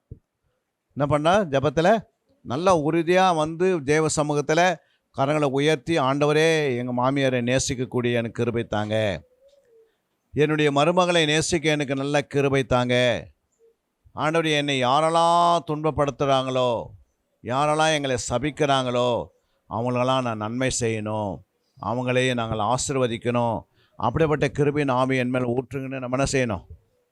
கேட்கணுமா கேட்கக்கூடாதா? கேட்டு பெற்று இந்த பூமியில் நீங்கள் ஆயுசு நாட்கள் உங்களுக்கு கூட்டுவார். நீங்கள் நல்ல மரமாக கனிக்குள்ள மரமாக இருந்தால் ஆண்டவர் உங்களை ஆயுசு நாள் கூட்டுவார். வியாதி இருக்காது, நோய்கள் இருக்காது, உங்களுக்கு எந்த ஒரு கடன் பாரம் வராது. நீங்கள் ஆண்டவருக்குள்ளே ஆசீர்வதிக்கப்பட்டிருப்பீங்க. ஹல்லேலூயா. அநேகர்கள் நீங்கள் ஒரு நீர்க்கால்களாக இருப்பீங்க, ஒரு நதியை போல் இருப்பீங்க, ஒரு உப்பாக இருப்பீங்க, ஒரு வெளிச்சமாக இருப்பீங்க. அநேகர்களுக்கு சத்தியத்தை சொல்லுகிற பிள்ளைகளாக காணப்படுவீங்க. அநேகர்கள் முன்பாக கொடுக்கிற பிள்ளைகளாக, அநேகர்களை விழுந்து போன கூடாரத்தை மறுபடியும் ஏற்படுத்தி கட்டுகளாக மாறுவீங்க. ஹல்லேலூயா. இப்படி ஆண்டவர் உங்களை உயர்ந்த ஸ்தானத்தில் கொண்டு வருவார். ஏன் கொண்டு வரான்னா, கிறிஸ்துவின் சுபாவம், கிறிஸ்துவின் சிந்தை, கிறிஸ்துவனுடைய குணங்கள், கிறிஸ்துக்குள்ளே இருக்கிற அடிச்சுவர்களை, கிறிஸ்துக்குள்ளே இருக்கிற அந்த நல்ல பேச்சு சொல்லுகள் நமக்குள்ளே பழகி பெருகணும். அல்லேலூயா. அதுக்கு தேவை அபிஷேகம் வேணும். அல்லேலூயா. இதெல்லாம் பெற்றுக்கொண்டால் தான் கிறிஸ்துவாக நம்ம வாழ முடியும். கிறிஸ்துவன் என்றால் என்ன அர்த்தம்? கிறிஸ்துவன் என்று சொன்னால் அவன் அபிஷேகம் பண்ணப்பட்டவன், அவன் அநேகர்களை நேசிக்கிறவன், அவன் ஜெபிக்கிறவன், அவன் எல்லாரையும் நேசித்து துன்பப்படுத்துகிறவர்களையும் நேசிப்பான், சபிக்கிறவங்களையும் நேசிப்பான், உங்களை வஞ்சிக்கிறவங்களையும் நேசிப்பீங்க, உங்களுக்கு எதிர்த்து நிற்கிறவங்களையும் நேசிப்பீங்க. நேசத்தினால்தான் சபையை கட்ட முடியும். அல்லேலூயா. ஆத்ம ஆதாயம் செய்யறதுக்கு ஒரே வழி என்ன? அப்போ எல்லாரையும் நேசித்து நேசித்து நேசித்து கிறிஸ்துவுடைய அடிச்சவர்களை பின்பற்ற வேண்டும். அல்லேலூயா. இந்த ஊரில் 4 கிறிஸ்துவங்க இருந்தால், ஒரே ஒரு கிறிஸ்துவங்க நல்ல குணங்கள் உள்ளனா இருந்தால் ஊரே ரட்சிக்கப்பட்டுரும். அல்லேலூயா. ஊர் என்ன செய்யும்? ரட்சிக்கப்பட்டுரும். ஏன்னா அவங்களுக்குள்ள இருக்கிற அன்பு, அவங்களுக்குள்ள இருக்கிற அபிஷேகம், அவங்களுக்குள்ள நற்கிரிகள் என்ன பண்ணோம்? 4 பேருக்கு போய் என்ன பண்ணோம்? ஒரு வெளிச்சம் ஒருத்த மேலே ஒதுக்கம் பண்ணால் எப்படி இருக்கும்? அவங்க வெளிச்சமாக மாறிடுவாங்க. மாறுவாங்களா? மாற மாட்டாங்களா? அங்கே சொல்ல பாருங்கள், யோவான் 13:8. பேதுரு அவரை நோக்கி, நீர் ஒரு காலம் என் கால்களை கழுவப்படாது என்றான். இயேசு அவனுக்கு பிரதியுத்தரமாக, நான் உன்னை கழுவாவிட்டால் என்னிடத்தில் உனக்கு பங்கில்லை என்றார். ஹல்லேலூயா. அப்போ பாருங்க, ஆண்டவராக இயேசு கிறிஸ்து பேதுருடைய காலை என்ன பண்றாரு? கழுவுறாரு. ஏன் கழுவுறாரு? அவருக்குள்ள அன்பு, அவனை நேசிக்கிற அன்பு எவ்வளோ இருக்குது பாருங்க. ஒரு பேதுருடைய காலை போய் யாருன்னா கழுவாங்களா? யோசித்து பாருங்க. நீங்கள் ஒரு நல்ல கோடீஸ்வரராக இருக்கிறீங்க, திடீர்னு ஒரு பிச்சைக்காரன் வரானா அவன் காலை கழுவ முடியுமா? கொஞ்சம் நல்ல ஒரு 10,000 ரூபாய் சம்பாதிச்சாவே என்ன பண்ண மாட்டேன், யாரையும் மதிக்கிறது இல்லை. அல்லேலூயா. அப்போ 10,000 சம்பாதிச்சா மதிக்காதுங்க எப்படி போயிட்டு காலை கழுவாங்க? முடியுமாப்பா? மாமியார் வராங்கன்னு வாங்கம்மா உன் காலை நான் ஒரு மாதிரி கழுவுற அப்படின்னு கிட்ட வந்து உட்கார வச்சு கழுவி அவங்களுக்கு நல்லா சாப்பாடு மீட்டை மட்டன் எல்லாம் போட்டு அனுப்பினா எப்படி இருக்கும்? அதனால் எவ்வளோ நேசிக்கிறாங்களா அப்படின்னா, ஏதோ ஒரு ஆண்டவர் இவங்களுக்கு மெய்யாவே கடவுள் உங்களுக்குள்ளே இருக்கிறார் அப்படின்னு அவங்களுக்குள்ளே பேசுவார், பேச மாட்டார், பேசுவார். அல்லேலூயா. அப்போது காலை கழுவுற அளவுக்கு இயேசு வராருன்னா நம்ம எந்த அளவுக்கு போனோம்? கால் கீழே உட்காந்துக்கணும். அல்லேலூயா. இயேசுவே ஒரு மனுஷனுடைய காலை கழுவி என்ன பண்ணுறாரு? அவனை நேசிக்கிறான். அந்த காலை கழுவுது எதை குறிக்கிறது? நேசத்தை குறிக்கிறது. அல்லேலூயா. அப்போ நம்ம ஒருவருக்கு ஒருவர் காலை கழுவுது மட்டுமில்லை, உலக மக்களுடைய ரட்சிக்கப்படாதவங்களுடைய காலை என்ன பண்ணணும்?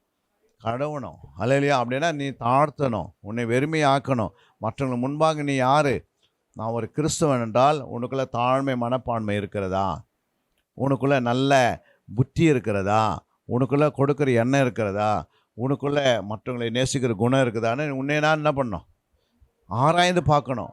ஐயோ நான் கிறிஸ்துவன் ரட்சிக்கப்பட்டுட்டேன், நான் என்ன செய்கிறேன்? வெள்ளை புடவை கட்டிட்டேன், இல்லை வெள்ளை ட்ரெஸ்ஸு போட்டேன், நான் என்ன செய்கிறேன்? இப்போது நான் பரிசுத்தவானா மாறிட்டேன் அப்படின்னு உங்களை பார்த்தா, அப்புறம் ஏதாவது சின்ன ஒரு வார்த்தை சொன்னால் அதை திருப்பி 10 முறை சொல்லியிருந்தா அவங்க என்ன சொல்லுவாங்க? அப்போ என்ன அர்த்தம்? நம்ம வெள்ளாரிக்கப்பட்ட கல்லாரி போல தான் இருக்கிறோம். புரியுங்களா? அவங்களுக்கு முன்னாடி ரட்சிக்கப்படாதவர்களுக்கு முன்பாக ஒரு பிசாசு சொல்லுது. அந்த வார்த்தையை வாசிங்க. அப்போஸ்தலர் 16:17. அவள் பவுலையும் எங்களையும் பின்தொடர்ந்து வந்து, இந்த மனுஷர் உன்னதமான தேவனுடைய ஊழியக்காரர், ரட்சிப்பின் வழியை நமக்கு அறிவிக்கிறவர்கள் என்று சத்தமிட்டார். அல்லேலூயா. இப்போ யார் சொல்கிறது? ஒரு குறி சொல்கிற ஆவி சொல்லுது அந்த ஊரில். அல்லேலூயா. இப்போ இந்த ஊரில் ஒரு குறி சொல்கிற ஆவி இவங்களை பார்த்து சொல்லணும். என்னன்னு? இவங்களாம் யாருன்னு கேட்டால், ரட்சிப்பின் வழியை உன்னதமான தேவனுடைய குமாரர்கள். நம்மளாம் என்ன சொல்லணும்? நம்மளாம் யார்? உன்னதமான தேவனுடைய விசுவாசிகள், உன்னதமான தேவனுடைய ஊழியர்கள், உன்னதமான தேவனுடைய பரிசுத்தவான்கள் என்று யார் சொல்லணும்? பிசாசு சொல்லணும். சொல்லுதா? பிசாசை பார்த்து நீங்கள் ஓடிந்தா நான் சொல்லுமா? அது ஒரு நாள் நம்மளை பிசாசு துரத்தினே இருக்குது. அதுக்கு என்ன காரணம்? ஏன் பிசாசு நம்மளை துரத்துதுன்னா, நம்மக்கிட்ட அன்பு இல்லை. அன்பு இருந்தால் பிசாசு பாருங்கள், பிசாசு சொல்லுது, உன்னதமான தேவனுடைய குமாரர்கள் இவர்கள், இவங்க ரட்சிப்பின் வழி தான் காட்டுவாங்கன்னு சொல்லி அந்த பிசாசை மனம் திரும்பிடுது. அல்லேலூயா. அதே ரட்சிக்கப்பட்டது. அப்போ என்ன அர்த்தம்? நம்ம அந்த அளவுக்கு கிறிஸ்துவ அன்பு இருக்குதா? நம்ம ஆலயத்துக்கு எதுக்கு வரோம்? கிறிஸ்துவ அன்பு வளர்கிறதுக்காக வரோம். நம்ம எதுக்கு ஆலயத்துக்கு வரோம்? பரிசுத்தமாக ஜீவிப்பதுக்காக வரோம். நம்ம எதுக்கு இந்த ஆலயத்துக்கு வரோம் அப்படின்னா, நம்ம ஜெப ஜீவம் வளர்கிறதுக்காக வரோம். நம்ம எதுக்கு இந்த ஆலயத்துக்கு வரோன்னா, இந்த ஊர் ரட்சிக்கப்படுறதுக்காக தான் இந்த ஆலயம். புரியுங்களா? ஆலயம் இல்லாத இடங்கள் எப்படி இருந்தது? ஜனங்க சீர்கட்டு போயிருந்தது. அல்லேலூயா. ஒரு ஆலயம் இருக்கிறதுனால தான் அந்த ஊர் தப்பிக்கப்படுகிறது. ஒரு ஆலயம் இருக்கிறதுனால தான் அந்த ஊர் நரகத்திலேருந்து தப்பிக்கப்படுகிறது. ஒரு ஆலயம் இருக்கிறனால தான் அந்த ஊருக்கு வர பஞ்சங்கள் வராது போயிடுது. அல்லேலூயா. அந்த ஆலயம் இருக்கிறனால தான் அந்த ஊருக்கு ஆசீர்வாதம் இருக்குது.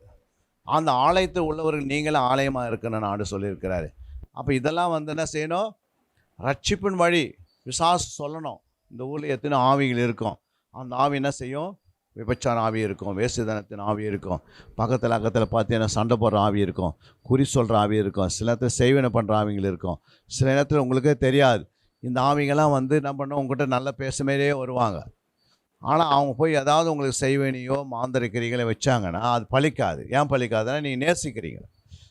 அப்போ உங்களுக்கு அது வேலை செய்யாது. எத்தனையோ பேருக்கு இன்றைக்கி கிறிஸ்தவங்களுக்கு விரோதமாக எத்தனை செய்வனை பண்ணாலும் அது என்ன பண்ணாது? வேலை செய்யாதுக்கு என்ன காரணம்? நீங்கள் நேசிக்கிறதுனால அது வேலை செய்யாது. இல்லையா? நீங்கள் அவங்கள பகத்தீங்கன்னா உடனே அந்த ஆவி உங்களை மவுண்ட் ஆகி உங்களுடைய வாழ்க்கைக்கு எடுத்து விட்டோம். புரியுங்களா? ஆண்டவருக்கு என்ன சொன்னால், என் வார்த்தைகள் என்ன பண்ணுங்கள்? கேட்டு அதன்படி வாழுங்க, வாழ்க்கையில் கொண்டு வாங்க, அதன்படி வாழ்ந்து காட்டுங்க. அப்போ வாழ்ந்து காட்டினா என்ன அர்த்தம்? கர்த்தருக்கு பயப்படுற பயம் இருக்குதுன்னு அப்படின்னா என்ன அர்த்தம்? நமக்கு தெரியணும், இந்த ஊரில் இந்த ஆவிகளாம் இருக்குது, இந்த ஆவிகளாம் ரட்சிப்பின் வழியாக நடத்துவதுக்கு நான் என்ன செய்யணும்? அல்லேலூயா. அப்போ ஒரே ஒன்று செய்யணும், நேசிக்கணும், அன்பு கூறணும், அவங்களுக்காக நம்ம ஜெபிக்கணும், அவங்களுக்காக கொடுத்து தாங்கணும். ஃபஸ்ட்டு உங்களால் கொடுத்து தாங்க முடியாது, ஜெபிக்கலாம். அப்புறம் ஒரு நாள் வந்து உங்களுடைய கர்த்தர் என்ன பண்ணுவார்? உங்கள் கையை பலப்படுத்துவார், உன்னுடைய காலை திடப்படுத்துவார், உன் வீட்டை திடப்படுத்துவார், பலப்படுத்துவார். உங்கள் பிள்ளைகள்லாம் உயர்ந்த ஸ்தலத்தை கொண்டு வருவார். திடீர்னு உங்கள் பிள்ளைங்க ஒரு பெரிய வேலையை கொடுத்த ஆண்டவர் லட்சக்கணக்கு சம்பாதிக்கிற அளவு வச்சுடுவார். புரியுங்களா? அந்த பிள்ளையை நிமித்தம் உங்கள் வீடு ஆசீர்வதிக்கப்பட்டுச்சுன்னா நீங்கள் அந்த ஊரில் இருக்கிறவங்களுக்கு நன்மை செய்யணும். ஆண்டவர் உங்களை உயர்த்தி காட்டுவார். ஏன்னா நீங்கள் நன்மை செய்கிறவங்களாம் இருக்கிறீங்க. அல்லேலூயா. அதனால் உங்களை உயர்த்தினே இருப்பார். நீங்கள் யாருக்குமே நன்மை செய்யலை அப்படின்னா உங்கள் குடும்பத்தை என்ன பண்ண மாட்டார்? உயர்த்த மாட்டார். புரியுங்களா? அதனால தான் அவங்கள நமக்கு ஒரு வித்தியாசம் இருக்குது. என்ன இருக்குது? அவங்களுக்கு நமக்கு ஒரு வித்தியாசம் இருக்குது. நமக்கு என்ன வித்தியாசம்? அவங்களுக்கு என்ன வித்தியாசம்னா, நம்ம பரிசுத்தமாக ஜீவிக்கிறோம். நம்ம பரிசுத்தமாக ஜீவிக்கும் போது அதை கவனிக்கிறாங்க. இவங்களுக்குள்ள வந்து இவங்க கிறிஸ்துவ என்றால் பரிசுத்தமாக இருப்பாங்க, இவங்க கோபப்பட மாட்டாங்க, இவங்க யார் மேலேயும் என்ன பண்ண மாட்டாங்க? எரிச்சல் அடைய மாட்டாங்க, இவங்களுக்குள்ள என்ன இருக்கும்? எப்பவுமே அன்பு தான் இருக்கும், இவங்க கொடுப்பாங்க, தாங்குவாங்க. அல்லேலூயா. அந்த மாதிரி சொல்லு வந்து நம்ம வாங்கினோன்னா அது ஒரே நாள் வராது. இதுக்காக நீங்கள் என்ன பண்ணணும்? ஜெபிக்கணும். அல்லேலூயா. இரண்டாவது அங்கே நம்ம பார்க்குறோம், நம்முடைய சத்துரு தான் பிசாசு. மத்தேயு 16:22. அப்பொழுது பேதுரு அவரை தனியே அழைத்து கொண்டு போய், ஆண்டவரே, இது உமக்கு நேரிடக்கூடாதே, இது உமக்கு சம்பவிப்பதில்லை என்று அவரை கடிந்து கொள்ள தொடங்கினான். அவரோ திரும்பி பேதுருவை பார்த்து, எனக்கு பின்னாக போ சாத்தானே, நீ எனக்கு இடரலாய் இருக்கிறாய், தேவனுக்கு ஏற்றவைகளை சிந்தியாமல் மனுஷருக்கு ஏற்றவைகளை சிந்திக்கிறாய் என்றார். பாருங்க, சிந்தனை வருதா இல்லையாங்க? என்ன சிந்திக்கிறாங்க? எப்படி சிந்திக்கிறான் பேதுரு? மனுஷனுக்கு ஏற்ற சிந்தனை. அல்லேலூயா. தேவனுக்கு ஏற்ற சிந்தனைனா, நீ சிலுவைக்கு போய் ஆகணும் ஆண்டவரே, இந்த மக்களெல்லாம் என்ன செய்யணும்? மன்னிக்கப்படணும், இவங்க நரகத்துக்கு போகாத இருக்கிறதுக்கு நீ சிலுவைக்கு போய் ஆகணும் அப்படின்றது. ஆனால் இந்த பேதருக்குள்ளே யார் இருக்கிறது இப்போது? அப்போது பேதரு அவரை தனியே அழைத்து கொண்டு போய், ஆண்டவரே இது உமக்கு நேரிடக்கூடாது அப்படின்னா என்ன அர்த்தம்? சிலுவைக்கு போகக்கூடாது. அவர் சிலுவை குறித்து பேசுகிறாரு. அப்போ சிலுவைக்கு நீ என்ன பண்ணக்கூடாது? போகக்கூடாதுன்னு யார் சொல்கிறது? பிசாசு. புரியுங்களா? அதான் எதிரின்னு சொல்கிறது. சத்துரு தான் பிசாசு. அப்போது பிசாசு என்ன பண்ணக்கூடாது? சிலுவைக்கு போகக்கூடாது. ஏன் போகக்கூடாது? அப்போ என்ன அர்த்தம்? அங்கே சொல்லப்பட்டது பிசாசு ஏன் சொல்கிறான்னா, பிசாசுக்கு என்ன தெரிஞ்சிச்சுன்னா, இப்போ அவர் சிலுவைக்கு போனால் என் தோல் உரிய போகுது. என்னது? தோல் உரிய போகுதுன்னு தெரியுது. அப்போ அதனால தான் போகக்கூடாதுன்னு தடுக்கிறான். அதே 4ஆம் அதிகாரத்தில் சொல்லலையே. 4:8 என்ன சொல்லுது? மறுபடியும் பிசாசு அவரை மிகவும் உயர்ந்த மலையின் மேல் கொண்டு போய் உலகத்தின் சகல ராஜ்யங்களையும் அவைகளின் மகிமையையும் அவருக்கு காண்பித்து நீர் சாஷ்டாங்கமாய் விழுந்து என்னை பணிந்து கொண்டால் இவைகளை எல்லாம் உமக்கு தருவேன் என்று சொன்னான். அல்லேலூயா. அப்ப என்ன சொல்றாரு? அப்பொழுது இயேசு, அப்பாலே போ சாத்தானே, உன் தேவனாகிய கர்த்தரை பணிந்து கொண்டு அவர் ஒருவருக்கே ஆராதனை செய்வாயாக என்று எழுதியிருக்கிறதே என்றார். அப்போ ஆராதனை யாருக்கு செய்யணும்? தேவனுக்கு செய்யணும். ஆனால் பிசாசு என்ன சொல்றான்? என்னை பணிந்து கொள்ளு, எனக்கு உதவி செய், நான் சொல்ற மாதிரி என்ன பண்ணு, நீ ஆராதனை செய். அல்லேலூயா. அப்போ இதெல்லாம் ஏன் சொல்லுது? சொல்லுங்க. அப்போ இந்த இடத்துல தான் சொல்றாரு, நீ உன் தேவனை கர்த்தருக்கு என்ன பண்ணி நீ பணிந்து கொண்டு. அப்போ யாருக்கு? பிதாவாக தேவனுக்கு என்ன பண்ணி நீ அப்படின்னு இயேசு சொல்றாரு. அது என்ன சொல்லுது? சொல்லுசா. அப்பொழுது வாசிங்க. நீ சாஷ்டாங்கமாய் விழுந்து என்னை பணிந்து கொண்டால் இவைகளை எல்லாம் உமக்கு தருவேன் என்று சொன்னான். அப்போ ஆண்டவர் சொன்னதுக்கு அது கீழ்ப்படிஞ்சதா? இல்லை. ஆண்டவர் சொன்ன உன் தேவனை கர்த்தர் என்ன பண்ணி நீ ஒருவருக்கே ஆராதனை செய்வாயாக. ஆராதனை செய்திருந்தா நம்ம இன்னைக்கு ஆராதனை செய்ய வேண்டிய அவசியம் கிடையாது. அல்லேலூயா. ஆனால் அன்னைக்கு ஆராதனை அவனால என்ன பண்ண முடியல, செய்ய முடியல, பணிந்து கொள்ள முடியல. பணிந்து கொள்ள தான் ஆராதனை. அல்லேலூயா. அவனுடைய பாதத்தில் விழுந்து பணிந்து கொள்ளணும். புரியுங்களா? அப்போது பிசாசு அன்னைக்கு ப்ராக்டிக்கலாக நின்று பேசுகிறான். என்ன பண்ணுறாம ப்ராக்டிக்கலானா நம்ம போல் அப்படியே நின்றுக்கிறான், முன்னாடி நின்றுக்கிறேன். இதே பிசாசு என்ன செய்கிறான்? இப்போது எங்கே வரான்? பேதுருடைய உள்ளத்தில் மனசில் பேதுரு இயேசு தனியாக கொண்டு போய் என்ன பண்ணுறாரு? பேதுரு இயேசுவை தனியாக கொண்டு போய் நின்று என்ன பண்ணுறான்? நீங்கள் என்ன பண்ணுங்க, சிலுவைக்கு போகக்கூடாது. சரிங்களா? ஏன் போகக்கூடாது அப்படின்னா, ஆரம்பம் அவனுக்கு இவர் சிலுவைக்கு போவாருன்னு தெரிஞ்சிருந்தா ஃபஸ்ட் டைம் பணிஞ்சிட்டு இருப்பான். எப்பயுமே ஆரம்பத்தில் ஸ்கூலுக்கு போகிறவங்களுக்கு ஆரம்பத்துலனா தெரியாது. ஆரம்பத்தில் போகும்போது பரீட்சை குறித்து தெரியாது. எப்போ பரீட்சை குறித்து தெரியும்? எப்போ சோதனை வருது, முடிவு மட்டும் தான் வரும். அதுதான் முக்கியம். அல்லேலூயா. கல்யாணத்துக்கு நோட்டீஸ் கொடுக்குறப்போ சந்தோஷமாக கொடுத்துட்டு வருவாங்க. ஆனால் கல்யாணம் நடக்கும் போது தான் எல்லாருக்கும் தெரியும், ஐயோ இது குறைவாக இருக்குது, அது குறைவாது, இது குறையாததில்லை, எப்படி பண்ணுறது அப்படின்னு பண்ணிவிட்டு என்ன பண்ணுவாங்க? பயப்படுவாங்க. கடன் கிடைக்கலன்னு வச்சு கேட்டு என்ன ஆகுது? அந்த கல்யாணம் நிறைவேறுமா? ரொம்ப கஷ்டப்படுவாங்க. அப்போ எந்த பார்த்தாலும் ஆரம்பம் அற்பமாக இருக்க முடிவோ. அப்போது இவன் என்ன செய்கிறான்? முடிவில் இயேசுவே நீ போகக்கூடாது அப்படின்னு பேதுருக்குள்ளே போய் பேசுகிறான். இன்றைக்கி நிறைய பேர் நம்மளுக்கு அவங்க உள்ளே பிசாசு பேசுவான். உனக்கு தெரியணும் யார் பேசுகிறாங்க, இது மனுஷன் பேசுகிறானா பிசாசு பேசுகிறானா? அவங்க சொல்லுவாங்க, இன்றைக்கி ஜபத்துக்கு போகாதே, இன்றைக்கி ஆலயத்துக்கு போகாதே, இன்றைக்கி நீ உபவாசம் இருக்காதே அப்படின்லாம் சொல்கிறவங்க யார்? பிசாசு தான் சொல்லும். வீட்டிலே இருந்துனே சொல்லும். உன் சத்துரு வீட்டார் இல்லை. இப்போது பேதுருக்கு உள்ள பிசாசுக்கு இடம் எப்படி வந்தது? அவன் இடம் கொடுத்தானே இல்லையா?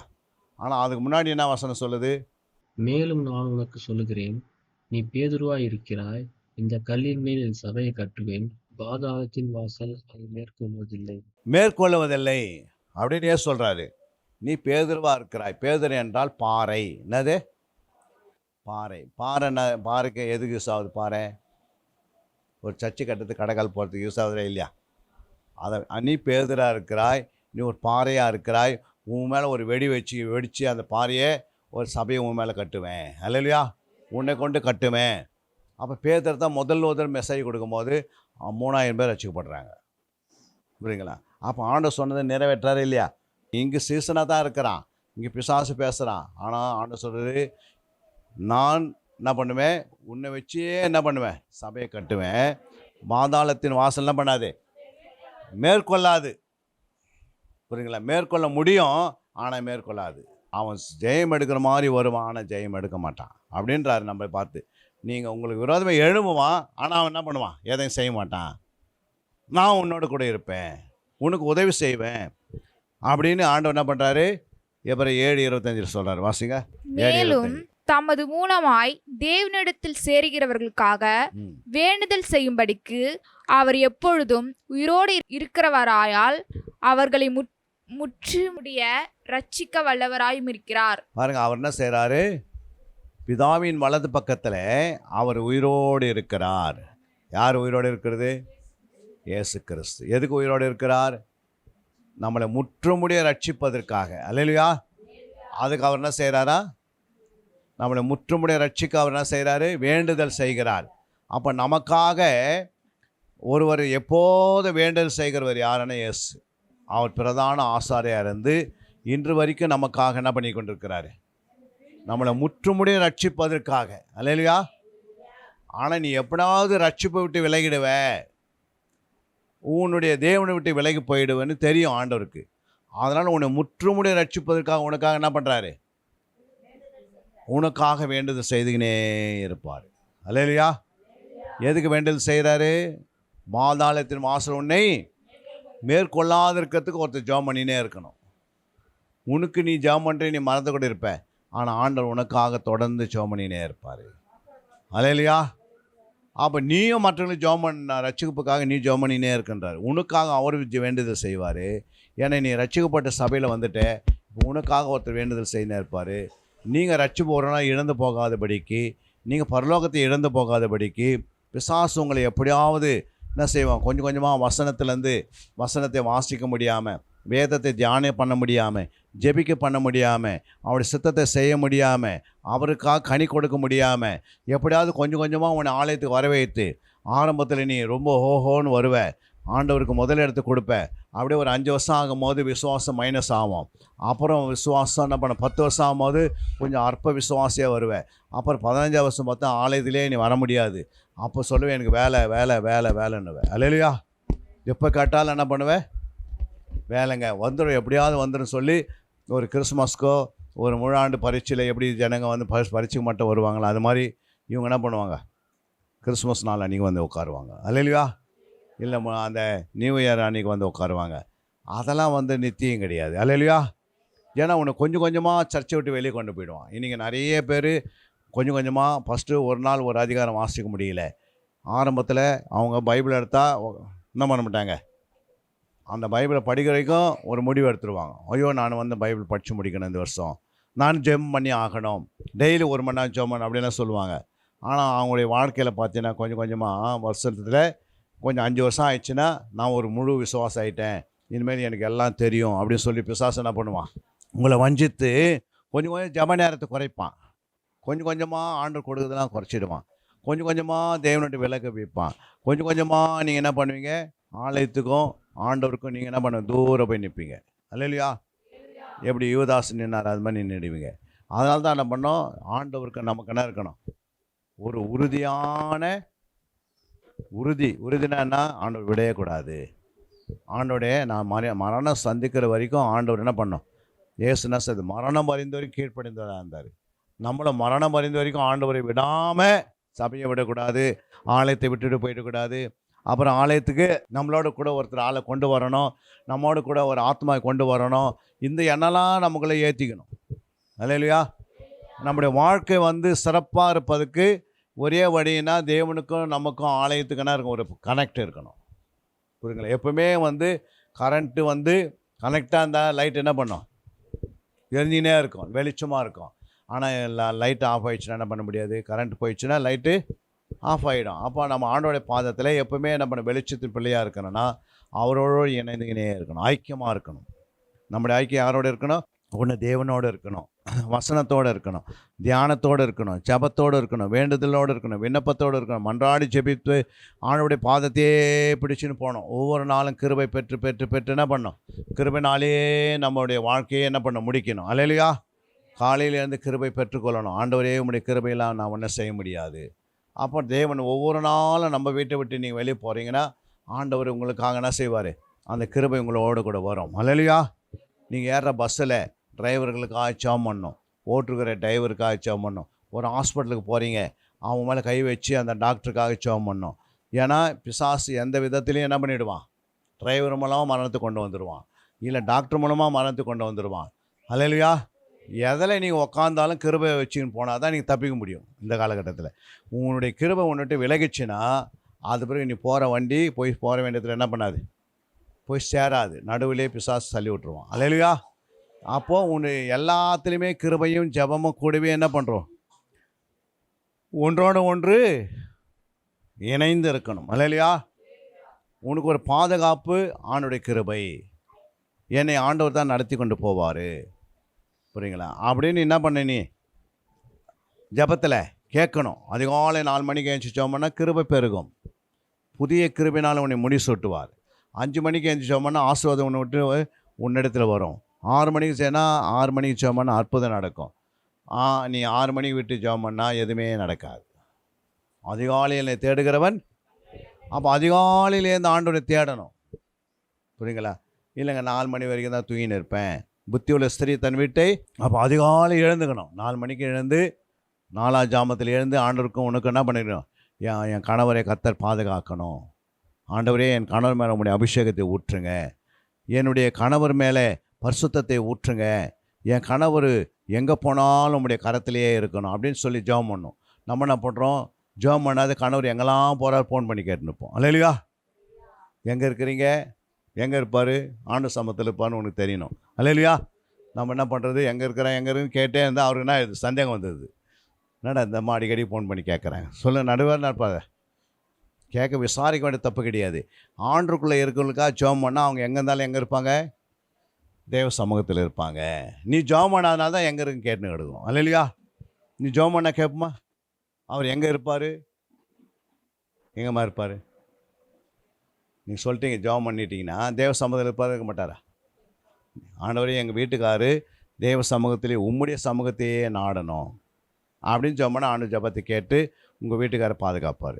மனைவிகளுக்கு ஆட்சியம் பண்ணி இருக்கணும், பிள்ளைகளுக்கு ஆட்சியம் பண்ணி இருக்கணும், வீட்டாருக்கு ஆட்சியம் பண்ணி இருக்கணும். ஜபம் இல்லாத எங்கேயுமே என்ன பண்ணக்கூடாது? வீட்டை விட்டு என்ன பண்ணக்கூடாது? போகக்கூடாது. ஏன் போகக்கூடாதுன்னா ஜபம் பண்ணும் போது கர்த்தருடைய கிருபை உண்மையில இறங்குது. ஜபம் பண்ணும் போது கர்த்தர் ஜபத்தை கேட்டு தூதர்களை கட்டளையிடுவார் உனக்கு பாதுகாப்பை தரத்துக்காக. அப்போ உனக்கும் ஆண்டவருக்கு என்ன இருக்கணும்? உறவு இருக்கணும், உறுதியான மனப்பான்மை இருக்கணும், உறுதியாக கர்த்தரை பற்றி கொள்ளணும். நீ எங்கே போனாலும் கர்த்தரை சார்ந்தே வாழணும். படுக்கைக்கு போகும்போது கூட ஜெபம் பண்ணி ஆண்டவரே என்ன செய்யுங்க, காலையில் எழுப்பி கரெக்டான ஜெப நேரத்தை எனக்கு கொடுங்கப்பா அப்படின்னு கேட்டால் நீ படுக்கும்போது நல்லா நெத்திரை கொடுத்து காலை எழுந்து நீ ஜெபம் பண்ணிவிட்டு அழகாக ஃப்ரெஷ்ஷாக ஆண்டவர் சமத்துக்கு வருவேன். இதுதான் கர்த்தருடைய வாழ்க்கை. அதான் ஆண்டவர் சொல்கிறாரு, உன் சத்துரு வீட்டாரே அதில் நீ தப்பிக்கணும், அவங்கள நேசிக்கணும், அவங்கள சபிக்கிறவர்களையும் ஆசீர்வதிக்கணும், நிந்திக்கிறவங்களுக்கு செபிக்கணும், நன்மை செய்யணும், இதெல்லாம் நீ செய்துக்கினே இருக்கணும். அப்புறம் சத்துரு யார் மூலமாக வருவான்? இப்போ பேதர் யார்? சீசனுக்குள்ளேயே என்ன பண்ணுறாரு? இது உனக்கு என்ன கொடுக்கூடாது, நடக்கக்கூடாது, இது நேரிடக்கூடாது அப்படின்னு சொல்கிறாரு. என்ன அர்த்தம்? அப்போ சத்துரு டைரெக்டாக வரமாட்டான். இப்போ யார் மூலமாக தான் வருவான்? அதுவும் சொந்த மதம் மூலம் தான் வருவான். அல்லேலூயா. 1 பேதுரு 5:8 சொல்லி, தெளிந்த புத்தி உள்ளாயிருங்கள், விடுத்திருங்கள், ஏனெனில் உங்கள் எதிராளியாக பிசாசானவன் கர்ச்சிக்கிற சிங்கம் போல் எவனை விழுங்கலாமோ என்று வகை தேடி சுற்றி திரிகிறான். அதுக்கு என்ன இருக்கணும்? தெளிந்து புத்தியாக இருந்து விழுத்திருக்கணும். எப்பவுமே என்ன செய்யணும்? தெளிந்து புத்தியாக இருக்கணும். புரியுங்களா? தெளிந்து புத்தினா என்ன? புத்தி இருக்கணும், அதில் எப்படி இருக்கணும்? தெளிவு இருக்கணும். இல்லையா? என்ன தெளிவு இருக்கணும்? நான் எங்கே போகிறேன், எங்கே வரேன், நான் எங்கே நிற்கிறேன், நான் எதுக்காக நிற்கிறேன், ஏன் இங்கே வந்தேன், அதெல்லாம் உங்களுக்கு தெரிஞ்சிருக்கணும். அது ஜெபத்தோடு போகணும். இல்லையா? இதெல்லாம் உன் வாழ்க்கையில் தெளிந்த புத்தியாக இருந்து எப்பவுமே விழுத்திருந்து ஜெபம் பண்ணினே இருந்தேன்னா உன் வாழ்க்கையில் சத்துரு எதுவுமே செய்ய முடியாது. அல்லேலூயா. அவன் எந்த சைடு வந்தாலும் அதான் சொல்கிறாரு பாருங்க. அங்கே சொல்லப்பட்டிருக்குது, கெர்ச்சிக்கிற சிங்கம் போ எவனை விழுங்கலாமோ என்று அவன் வகை தேடி சுற்றுவான். புரியுங்களா? அவனுடைய வகையான பாவங்கள் நமக்குள்ளே இருக்கக்கூடாது. அவன் போட்டிருக்கிற வகை வகையான பாவங்களை நீங்கள் அழிச்சிட்டு இருக்கணும். அல்லேலூயா. வசனத்தை எடுத்து பாவத்தை என்ன செய்யணும்? உனக்குள்ளே பாவம் வராது இருப்பதுக்கு, உனக்குள்ளே இருக்கிற பாவத்தை அடிக்கணும்னா வசனம் தான் என்ன செய்யும்? இயேசுடைய வார்த்தை தானே செய்யும். பிசாசின் கிரிகளை அடிக்கபடி இயேசு வெளிப்பட்டார். அப்போ பிசாசின் கிரியை உனக்குள்ளே இருந்தால், ஒரு கோபம் இருக்குது, ஆண்டவரே இந்த கோபம் எப்படியாவது என்னை விட்டு போயிடணும் அப்படின்னா ஆண்டவர் வசனத்தை கொடுத்து அந்த வசனத்தினால அந்த கோபத்தை எடுத்துடுவார். அல்லேலூயா.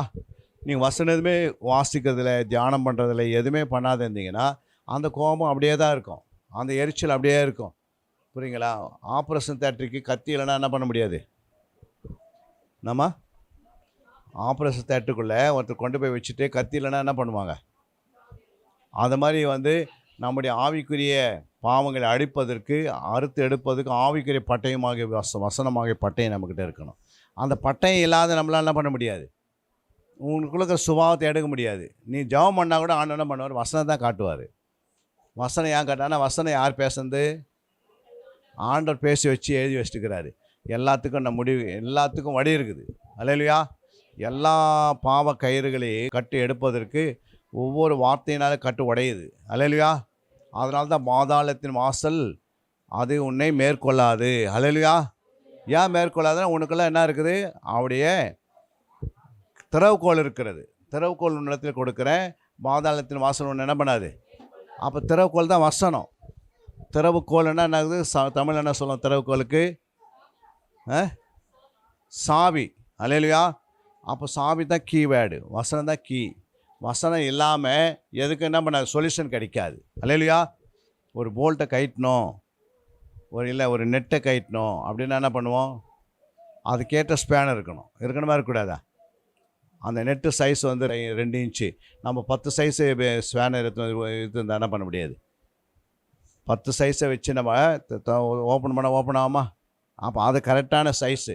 அதாவது எந்த வியாதிக்கும் கரெக்டாக வசனங்கள் இருக்குது. பைபிள் என்ன இருக்குது? வசனம் இருக்கிறது. இந்த வசனத்தை வச்சு என்ன பண்ணணும்? நீங்கள் என்ன செய்யணும்?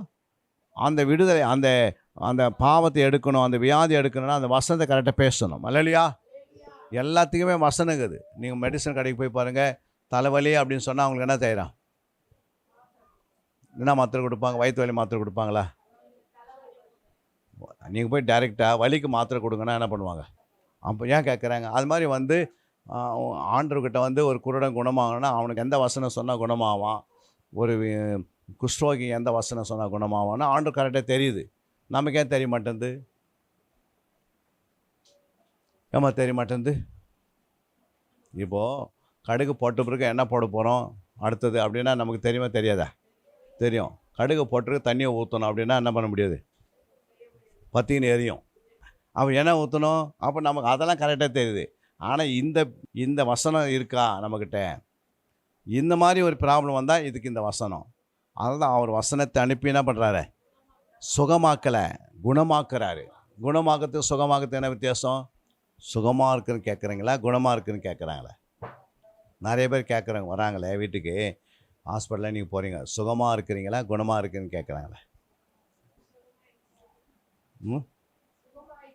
சுகமாக இருக்கிறதுக்கு என்ன வித்தியாசம்னா, உனக்கு ஒரு வியாதி இருந்தது, அதில் நீ சுகமாயிட்ட. அல்லேலூயா. ஆனால் அந்த வியாதி அதனால் வந்தது,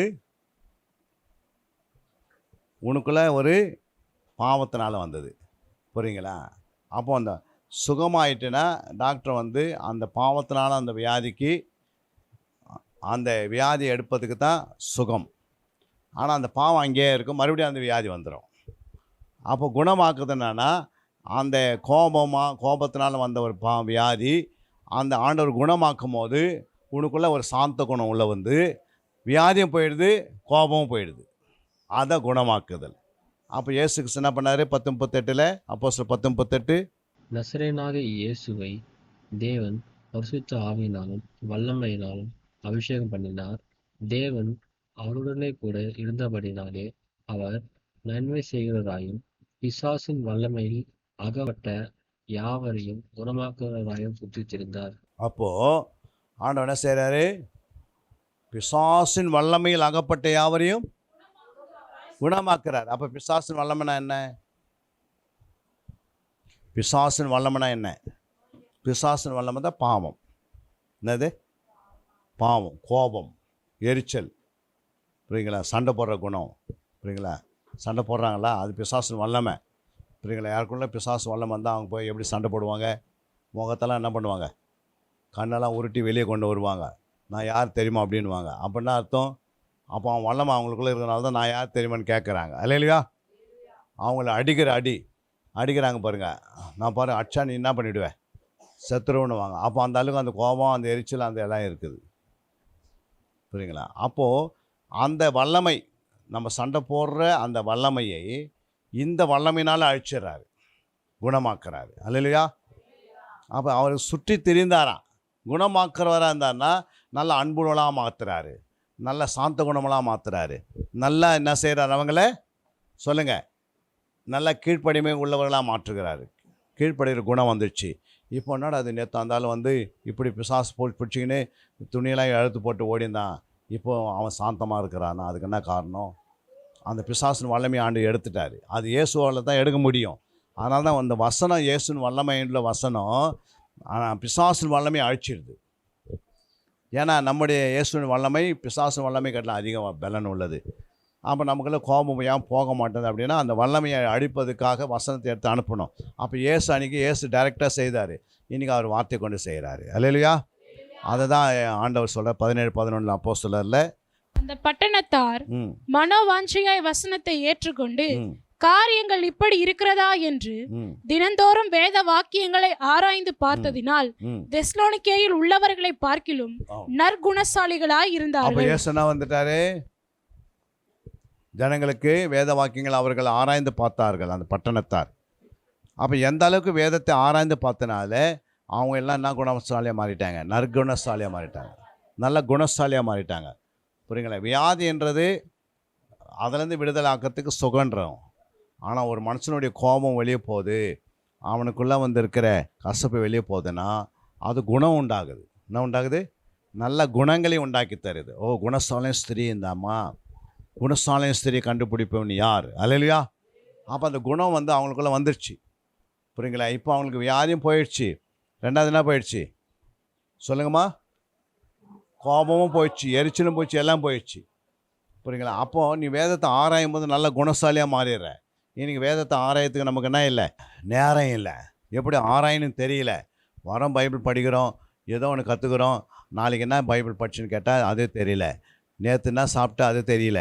ஆனால் உங்கள்கிட்ட பேங்க்கில் காஸ்ட் எவ்வளோ இருக்குதுன்னு கேட்டால், உன்னுடைய ஃபோனில் எவ்வளோ இருக்குதுன்னு கேட்டால் கரெக்டாக சொல்ல 425 ரூபா இருக்குது. அல்லேலூயா. அதெல்லாம் கரெக்டாக தெரியுது. ஏன்னா அதோடு எப்போ என்ன செய்கிற, அதுவும் யோசிச்சுனே இருந்தாலும் அது மறக்க மாட்டேன்றோம். ஆனால் வசனத்தை யோசித்தா அது உனக்கு வந்து நிறைய சேரும். அல்லேலூயா.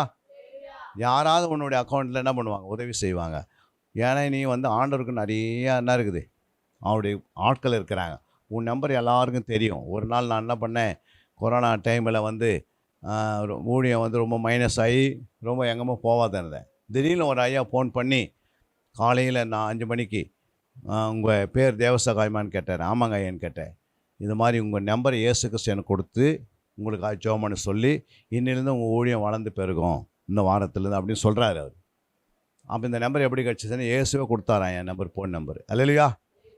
அப்படின்னு அந்த பாஸ்டர் ஒரு முறை தான் பேசினார். அது பிறகு என்கிட்ட பேசவே இல்லை. அது பிறகு அவர் நம்பர் நான் சேவ் பண்ணி வச்சுக்கினேன். அவர் எப்போது வாக்குத்தத்தத்துக்கு தான் அனுப்புவார். ஆனால் அவர் எப்போது 4 மணிக்கு ஜெபம் பண்ணுறவர். அப்போ அவருக்கு முன்னாடி வந்து என் மகனுக்கு நீ சொல்லு அப்படின்றார். ஏன் சொல்லு?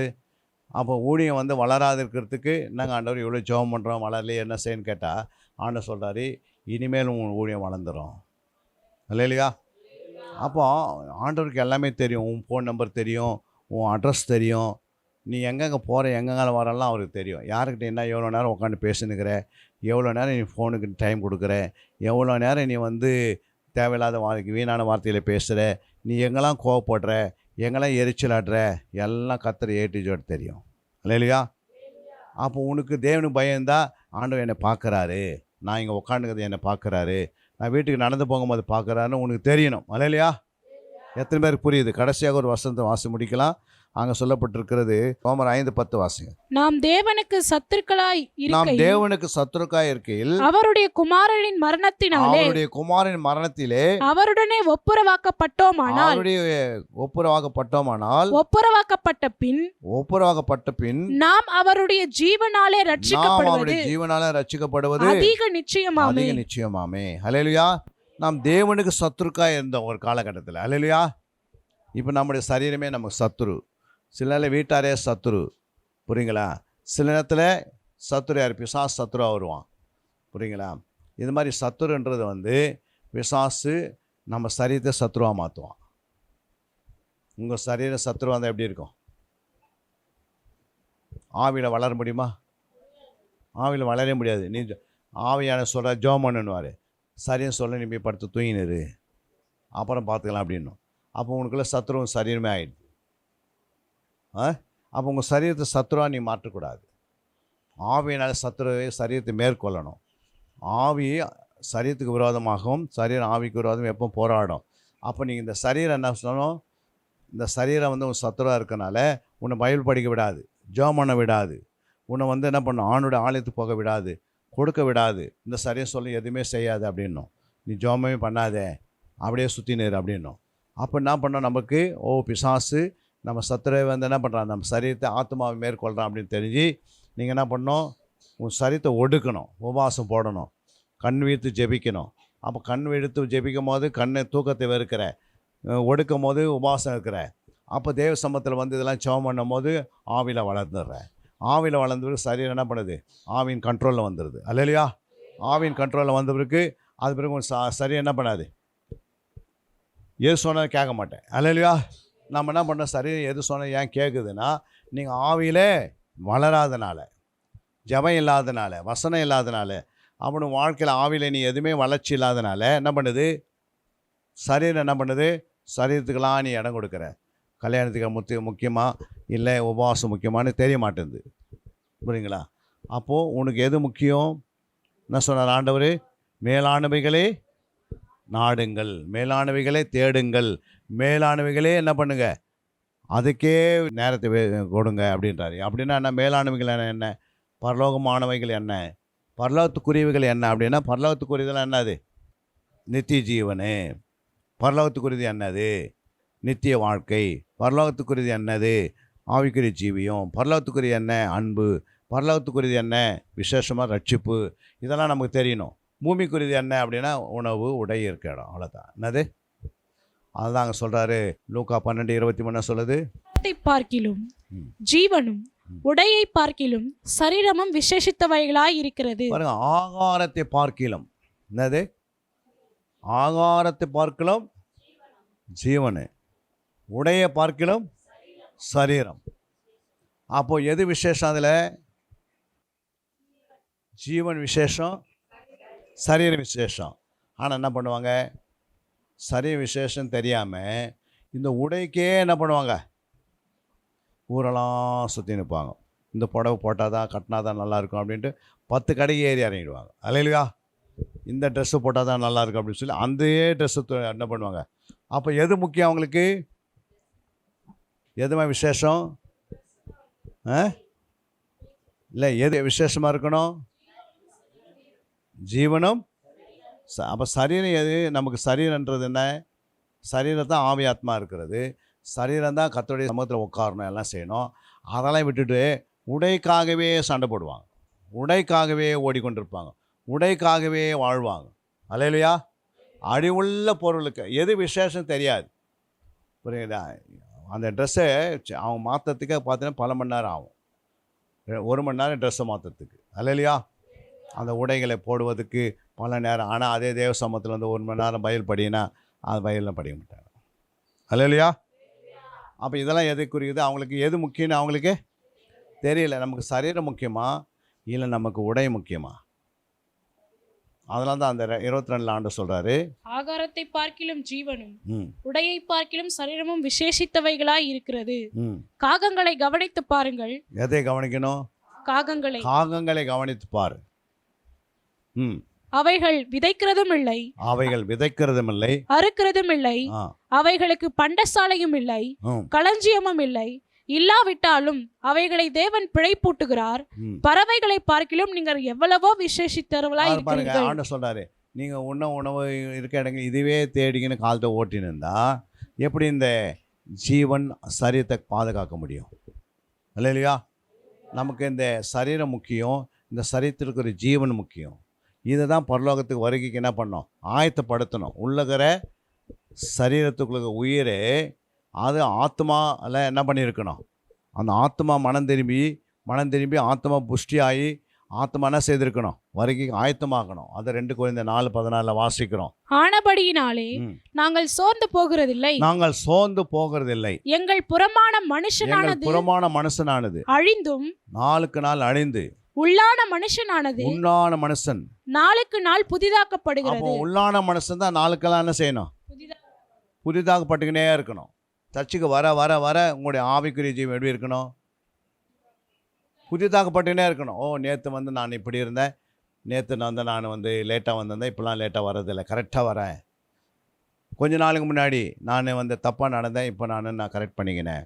அப்போ ஆவிக்குரிய ஜீவித்தை நாளுக்கு நாள் வளரணும், சரீரத்துக்குரிய காரியங்கள் நாளுக்கு நாள் அழியணும். இல்லையா? ஏன் அழியணும் அப்படின்னா, சரீரம் வந்து அழிவான சரீரம். இந்த சரீரம் எதை குறிக்குது? இது ஒரு நாள் அழிஞ்சிடும். புரியுங்களா? இப்போ இங்கே மேலானது எது? விசேஷமானது எது? ஆத்மா. இல்லையா? அப்போ ஆத்மாவுக்கு தான் நீங்கள் என்ன பண்ணணும்? ஸ்தோத்திரம் பண்ணினே இருக்கணும். ஆத்மாவுக்கு தான் என்ன பண்ணணும்?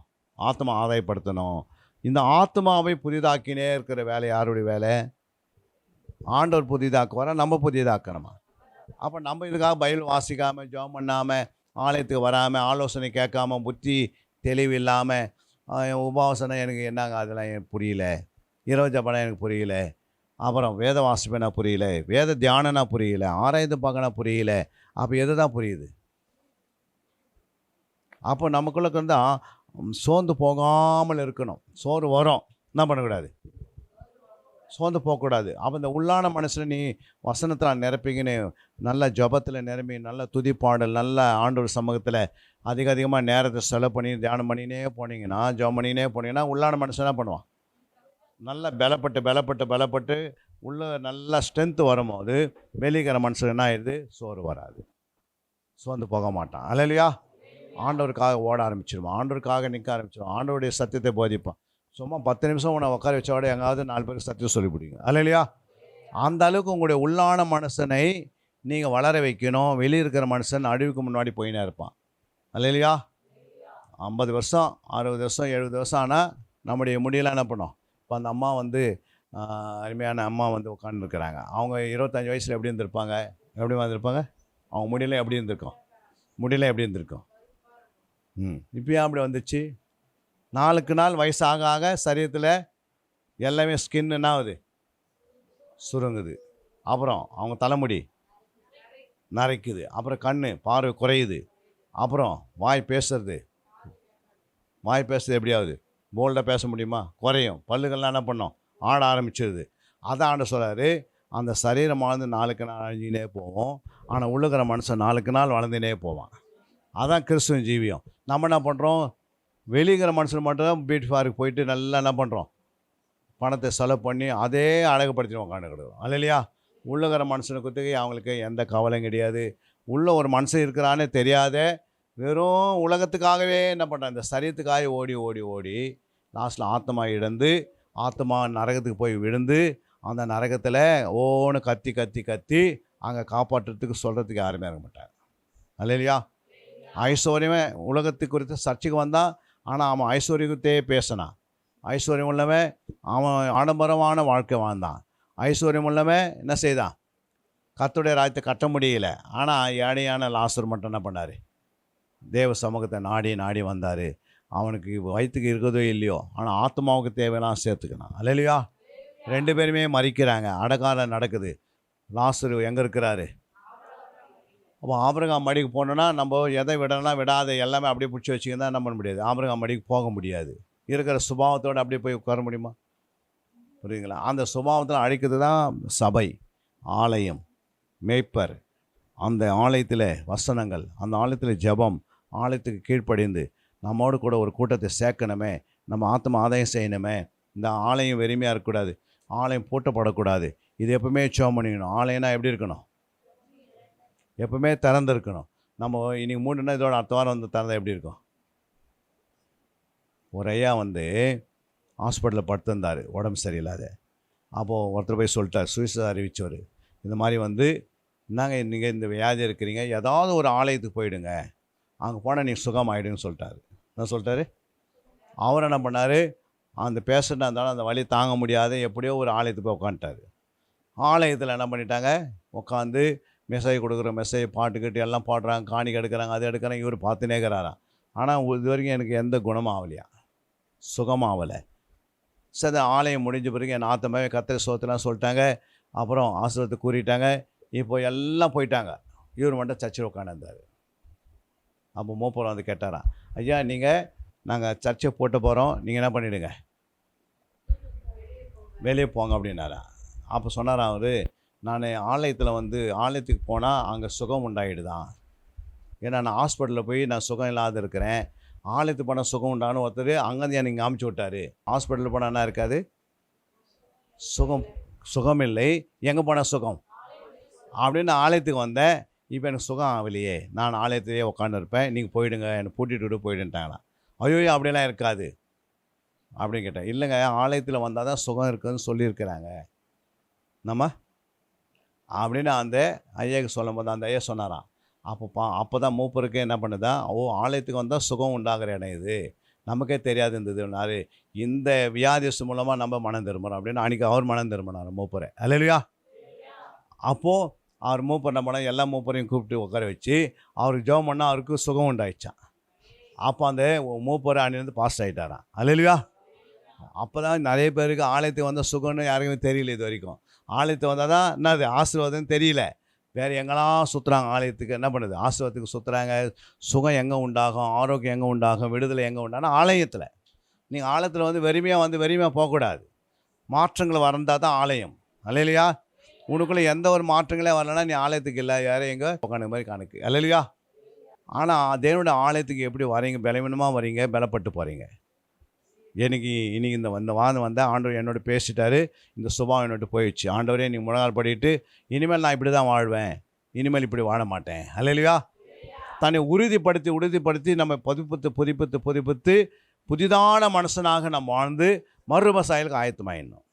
அதுதான் வாழ்க்கை. ஆலயம்ன்றது. ஆலயத்துக்கு வந்து அதே வியாதியோடு போகிறீங்கன்னா அப்படின்னா அர்த்தம் இல்லை. இயேசு வந்துட்டாருன்னா அந்த ஆலயத்தில் 18 வருஷம் கூனியாக இருந்தாங்க. என்ன பண்ணாங்க, சுகமாயிடுச்சு. ஆனால் 17 வருஷம் எப்படி இருந்தாங்க, கூனியாக தான் இருந்தாங்க. ஏன் இருந்தாங்கன்னா அவங்க வந்தவங்க என்ன பண்ணாங்க, இயேசு இல்லாத இருந்தாங்க. இயேசு வந்துட்ட பிறகு அந்த சாலையும் விடுதலை ஆகுது. அப்போ இயேசுனுடைய வார்த்தை இவ்வளோ பேசணும், ஆனால் உங்களுக்கு விடுதலை ஆகலையே. ஏன் ஆகலை? விசுவாசம் குறைவாக இருக்குது. புரியுங்களா? இப்போ கேட்குறீங்க, கொண்டாந்து மறந்துடுவீங்க. அதெல்லாம் எழுதி வச்சு வீட்டில் போய் என்ன பண்ணோம், மறுபடியும் இந்த வசனம் தான் தியானிக்கணும். எத்தனை பேர் நீங்கள் புரிஞ்சுது? ஒரு கரங்களை தட்டி தேவ நாமத்தை மகிமைப்படுத்து. ஓரிகாராபாலா ஷாக்கராதினிகாராபா.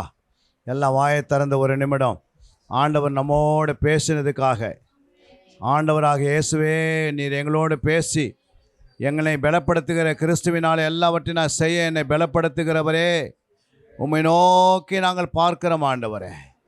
நீ எவ்வளோ நல்ல தெய்வம் ஆண்டவரே.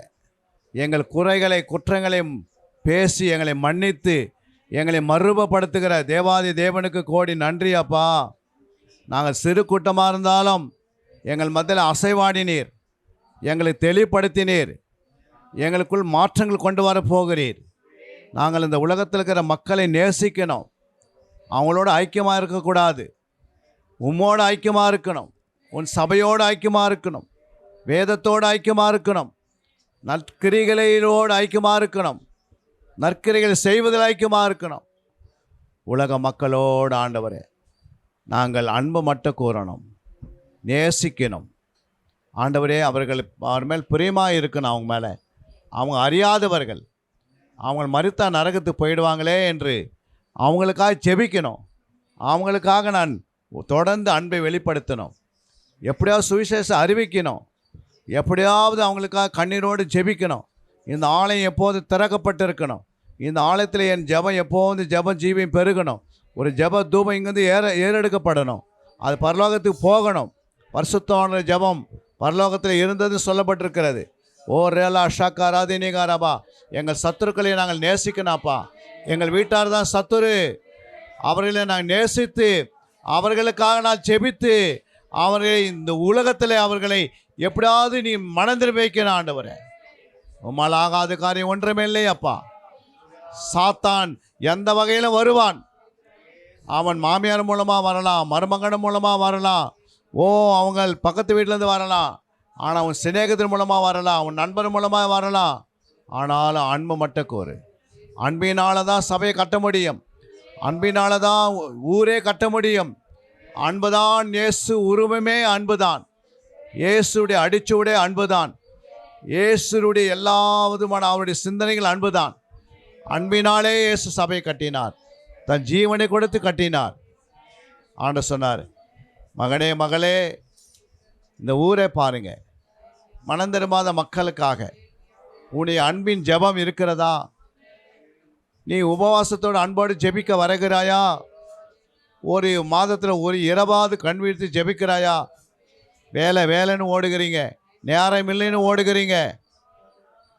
ஆண்டவர் சொல்கிறார், நான் உனக்காக என் ஜீவனை கொடுத்தேன், நீ எனக்காக என்ன கொடுப்பாய்? இழந்து போனதை தேட ரட்சிக்க நான் இந்த உலகத்துக்கு வந்தேன், உன்னை ரட்சித்தேனே, இந்த ரட்சிப்புக்கு பதிலாக நீ என்ன கொடுப்பாய்? ஜபம் கொடுக்க மாட்டாயா? உன்னிடத்தில் இருக்கிற அன்பை நீ வெளிப்படுத்த மாட்டாயா? ஏழை இளைவர்கள் நேசிக்க மாட்டாயா? நற்கிரிகளை செய்ய மாட்டாயின்னு ஆண்டவர் கேட்கிறார். அதுதான் ஆண்டோடைய சித்தம். ஆண்டவர் எல்லாரையும் நேசிக்கிறவர். அவரத்தில் அந்த பகையும் இல்லை, யாரையும் அவர் தள்ளி விடுவதும் இல்லை. எல்லா மக்களும் என்னுடைய மக்கள், என் பிதாவின் தேவனுடைய மக்கள். அவங்களை ரட்சிப்பதுக்காக என் ஜீவனை கொடுத்திருக்கிறேன். எப்படியாவது அவர்களை கொண்டு வருவதற்காக என் ஜெப ஜீவன் பெருகணும். இந்த பட்டணத்தில் நான் எல்லாருக்கும் முன்னாடி நற்கிரிகளை செய்யணும். யார் இடரல் இல்லாத ஒரு வாழ்க்கை வாழணும். என்னை பார்க்குறவங்க இயேசு என் முகத்தில் இருக்கிறான்னு பார்க்கணும். பிசாசம் வந்து சொல்லணும், சாத்தான் சொல்லணும், இயேசு உன்னோடு இருக்கிற மகளே, உன் வார்த்தையில் இயேசு கண்டுபிடிக்கிறோம், உன் பேச்சில் கண்டுபிடிக்கிறோம், உன் நற்கிரியில் இயேசுவை கண்டுபிடிக்கிறோம். ஆண்டவர் தாமே நீர் ஆண்டவரே இந்த சபையை ஆசீர்வதிப்பீர். சபையை நடத்துகிற போதகரையும் சகோதரியும் பிள்ளைகளையும் விசுவாசிகளையும் அவங்களுடைய சொந்த பந்த யாவரையும் நீர் ஆசீர்வதித்து இன்னும் இந்த பட்டணத்தில் மனம் திரும்பாத மக்கள்லாம் இயேசு சமூகத்தில் வரணும்ப்பா. அதற்காக நாங்கள் எழுப்பி நிற்போம். சிறு கூட்டமாக இருந்தாலும் எங்கள் ஜெப ஜீவி பெருகட்டும். அடுத்த முறை நான் பார்க்கும்போது சபை நிரம்பி வழிகிறதை காண முடியும் என்று விசுவாச அறிக்கை செய்கிறேன். இன்று நீங்கள் கொடுத்த இந்த சாட்சியை பார்க்கும்போது நிச்சயமாக அந்த ஊர் பட்டணத்தார் இயேசு கிட்ட வருவாங்க என்று ஒரு நிச்சயம் உண்டாகிறது. என் தாயை நான் நேசிப்பேன், என் தகப்பனை நேசிப்பேன், என் மாமியாரை நேசிப்பேன், என் மருமகளை நேசிப்பேன், உற்றார் உறவினரை நேசிப்பேன். உன் அன்பை மட்டும் வெளிப்படுத்துவேன். எனக்கு அப்படிப்பட்ட கிருபையின் ஆவி ஊற்றுங்க. என்னை பலப்படுத்த கிறிஸ்துவனை எல்லாவற்றையும் செய்ய எனக்கு பலன் உண்டு. என் சபைகளுடைய தேவைகளை சந்திப்பேன். என் சபை பெரியதான சபையை கட்டுவதற்கு எனக்கு ஒரு பங்கு இருக்கிறது. இந்த சபையில் என்னுடைய பங்கு வரணும். என் பங்கு இந்த சபைக்காய் போடணும். இந்த சபையை ஒரு கட்டிடமாக மாற்றணும். உங்களால் ஆகாத காரியம் ஒன்றில்லை. என்னை விசுவாசத்துக்கு எல்லாம் கூடும். நீ விசுவாசத்தால் தேவனுடைய மகிமையை காண்பாய். உன்னை கொண்ட கர்த்தர் பெரிய காரியத்தை செய்த இங்கே கொண்டு வந்திருக்கிறார். எதை நீ சாதாரணமானவர்கள் அல்ல, அசாதமான காரியங்களை செய்வதற்கு தான் உங்களை கொண்டு வந்திருக்கிறார். நித்திய காரியங்களை செய்வதாக உங்களை கொண்டு வந்திருக்கிறார். உன் மூலமாக இந்த பட்டணத்தார் மனம் திரும்புவார்கள். இந்த கிராம மக்கள் மனம் திரும்புவார்கள் உன் மூலமாக. நீ சொல்லு, இயேசு பற்றி சொல்லு, அவங்களுக்காக ஜெபம் பண்ணு, விடாமுயற்சி பண்ணு. நிச்சயமாக ஆண்டவர் சொல்றார், பாதாளத்தின் வாசல்கள் மேற்கொள்வதில்லை. மேற்கொள்ள வருவான் பிசாசு, ஆனால் மேற்கொள்ள முடியாது. ஏன்னா இயேசு உயிரோடு இருக்கிறார். அவர் நம் பட்சத்தில் இருக்கிறார். நம்மை சுகமாக்குறார், நம்மளை குணமாக்குறார், நம் குடும்பத்தை தேவைகளை சந்தித்து நிறைவேற்றுவார். நம்முடைய பிள்ளைகள் படிப்படி எல்லா தேவைகளை சந்தித்து நிறைவேற்றுவார். உன் கடன் பாரம் உன்னை விட்டு நீங்கி போகும். நீ அநேக ஜாதியின் கடன் கொடுப்பாய், நீயோ கடன் வாங்காது இருப்பாய் சொல்லிவிட்ட வசனம் நிறைவேறும். எங்களை தாழ்த்து அர்ப்பணிக்கிறப்பா. அடியாலும் தாழ்த்துக்கிறேன், தம்பியை தாழ்த்துக்கிறேன். என்ன நோக்கத்தோடு கொண்டு வந்தே அந்த நோக்கத்தை நிறைவேற்றுங்க. நீர் பேசியிருக்கிறப்ப நாங்கள் அல்ல, நாங்கள் அற்ப பிரயோஜனமல்ல ஊழியக்காரர். ஆண்டவரே, நாங்கள் ஒன்றுக்கும் உதவாதவர்கள். ஆனாலும் எங்கள் மேல் நம்முடைய அபிஷேகத்தை ஊற்றி ஆவியானவரே நீர் பேசியிருக்கிறீர். இன்னும் நாங்கள் உமக்கு அடிமையாக இருக்கு. உமக்கு நாங்கள் அடிமை ஆண்டவரே. இந்த உலகத்துக்கு அடிமை இல்லை, நான் இயேசுக்கு அடிமை என்று நான் அறிக்கை செய்கிறேன். எல்லாம் சொல்லுங்கள், நான் இயேசுக்கு அடிமை. நான் எந்த மனுஷனுக்கு அடிமை கிடையாது, இயேசுக்கு மட்டும்தான் நான் அடிமை. அவருடைய அடிச்சோடுகளை நான் பின்பற்றி அவருடைய திறவுகோல் அவருடைய வசனத்தை சுமந்து கொண்டு நான் சுற்றித் திரிந்த ஆத்மாக்களை ஆதாயத்துக்காக எனக்கு ஒரு பாரத்தை உண்டு பண்ணதுக்காக ஸ்தோத்திரம். கர்த்தர் அப்படியே நிறைவேற்றி விட்டதுக்காக ஸ்தோத்திரம். எல்லா துதி கன மகிமையும் நாங்கள் உமக்கே எடுக்கிறோம். இயேசுவின் நாமத்தில் ஜெபிக்க நல்ல பிதாவே, அல்லேலூயா. எல்லாம் சேர்ந்து சொல்லுவோம். என் ஆத்மாவே கர்த்தரை சோத்திரி, என் முழுவலுமே அவருடைய பரிசுத்த நாமத்தை சோத்திரி. என் ஆத்மாவே கர்த்தரை சோத்திரி, அவர் செய்த சகல உபகாரங்களை மறவாதே. ஆமீன். நம்முடைய ஆண்டவராகிய இயேசு கிறிஸ்துவுடைய கிருபையும் பிதாவாகிய தேவனுடைய அன்பும் பரிசுத்த ஆவியினுடைய அந்நிய ஐக்கியம் வழிநடத்தலும் என் ஆண்டவராகிய இயேசுவின் ரகசிய வருகை மட்டும் நாம் விசேஷமாக இன்று வார்த்தை கேட்ட நம்மை கர்த்தர் பரிசுத்தப்படுத்தி அவருடைய வருகையை நாம் எல்லாம் எடுத்துக்கொள்ளப்பட ஆவியை நமக்கு உதவி செய்யும்படியாக ஜெபிக்கிற இயேசு நாமத்தில் நல்ல பிதாவே, ஆமென். கர்த்தர் உங்களை ஆசீர்வதித்து காக்க கடவராக. ஒருவருக்கு ஒரு வார்த்தை சொல்லி கடந்து போவோம். அல்லேலூயா, அல்லேலூயா, அல்லேலூயா. அன்பிற்குரியவர்களே, சத்திய வேத ஆராய்ச்சி வித்தியாசாலை தரிசன ஊழியம் 1. வடமாநிலத்தில் 300 திருச்சபைகளை உருவாக்குதல். 2. மாதம் ஒருமுறை எழுப்புதல் உருவாக்கும் எழுப்புதல் கூட்டம். 3. ஊழியர்கள், சபை தலைவர்கள், சுவிசேஷர்களுக்கென கருத்தரங்கு, அதாவது சத்திய வேத ஆராய்ச்சி நேரம். 4. டிவி ஊழியம். 5. பத்திரிகை ஊழியம். 6. சிடி டிவிடி ஊழியம். 7. பவர் கேம்ப் அக்னி அபிஷேக முகாம். 8. உபதேச ஆராய்ச்சி கருத்தரங்கு ஊழியம். 9. நலிந்த குழந்தைகள் இல்லம். 10. 24 மணி நேர ஜெப மையம். 11. சத்திய தேவ ஆராய்ச்சி கல்லூரி. 12. சிறுவர்கள் உருவாக்கும் ஊழியம். 13. மருத்துவ முகாம். 14. ஜெயில் ஊழியம். 15. கைப்பிரதி ஊழியம். 16. கிராம ஊழியம். 17. மிஷனரியை உருவாக்கும் ஊழியம். 18. நன்றி துதி ஆராதனை கூட்டங்கள். 19. சமூக நலப்பணிகள் ஊழியம். 20. இன்டர்நெட் மூலமாக ஆன்லைன் படிப்புகள். இது விரைவில் வரவிருக்கின்றது. 21. தேவனுடைய வருகைக்கு ஆயத்தப்படுத்துதல். இதனுடைய நோக்கங்கள்: 1 கோடி சீடர்கள் உருவாகுதல், 1 கோடி ஜாமக்காரர்கள் உருவாகுதல், 1 கோடி யுத்த வீரர்கள் உருவாகுதல், 1 கோடி ஊழியர்கள் உருவாகுதல். தரிசனத்தை அவன் கண்டபோது அவர்களுக்கு சுவிசேஷத்தை அறிவிக்கும்படி கர்த்தர் எங்களை அழைத்தார். புறப்பட்டு போக பிரயத்தனம் பண்ணி. அப்போஸ்தலர் நடபடிகள் 16:10.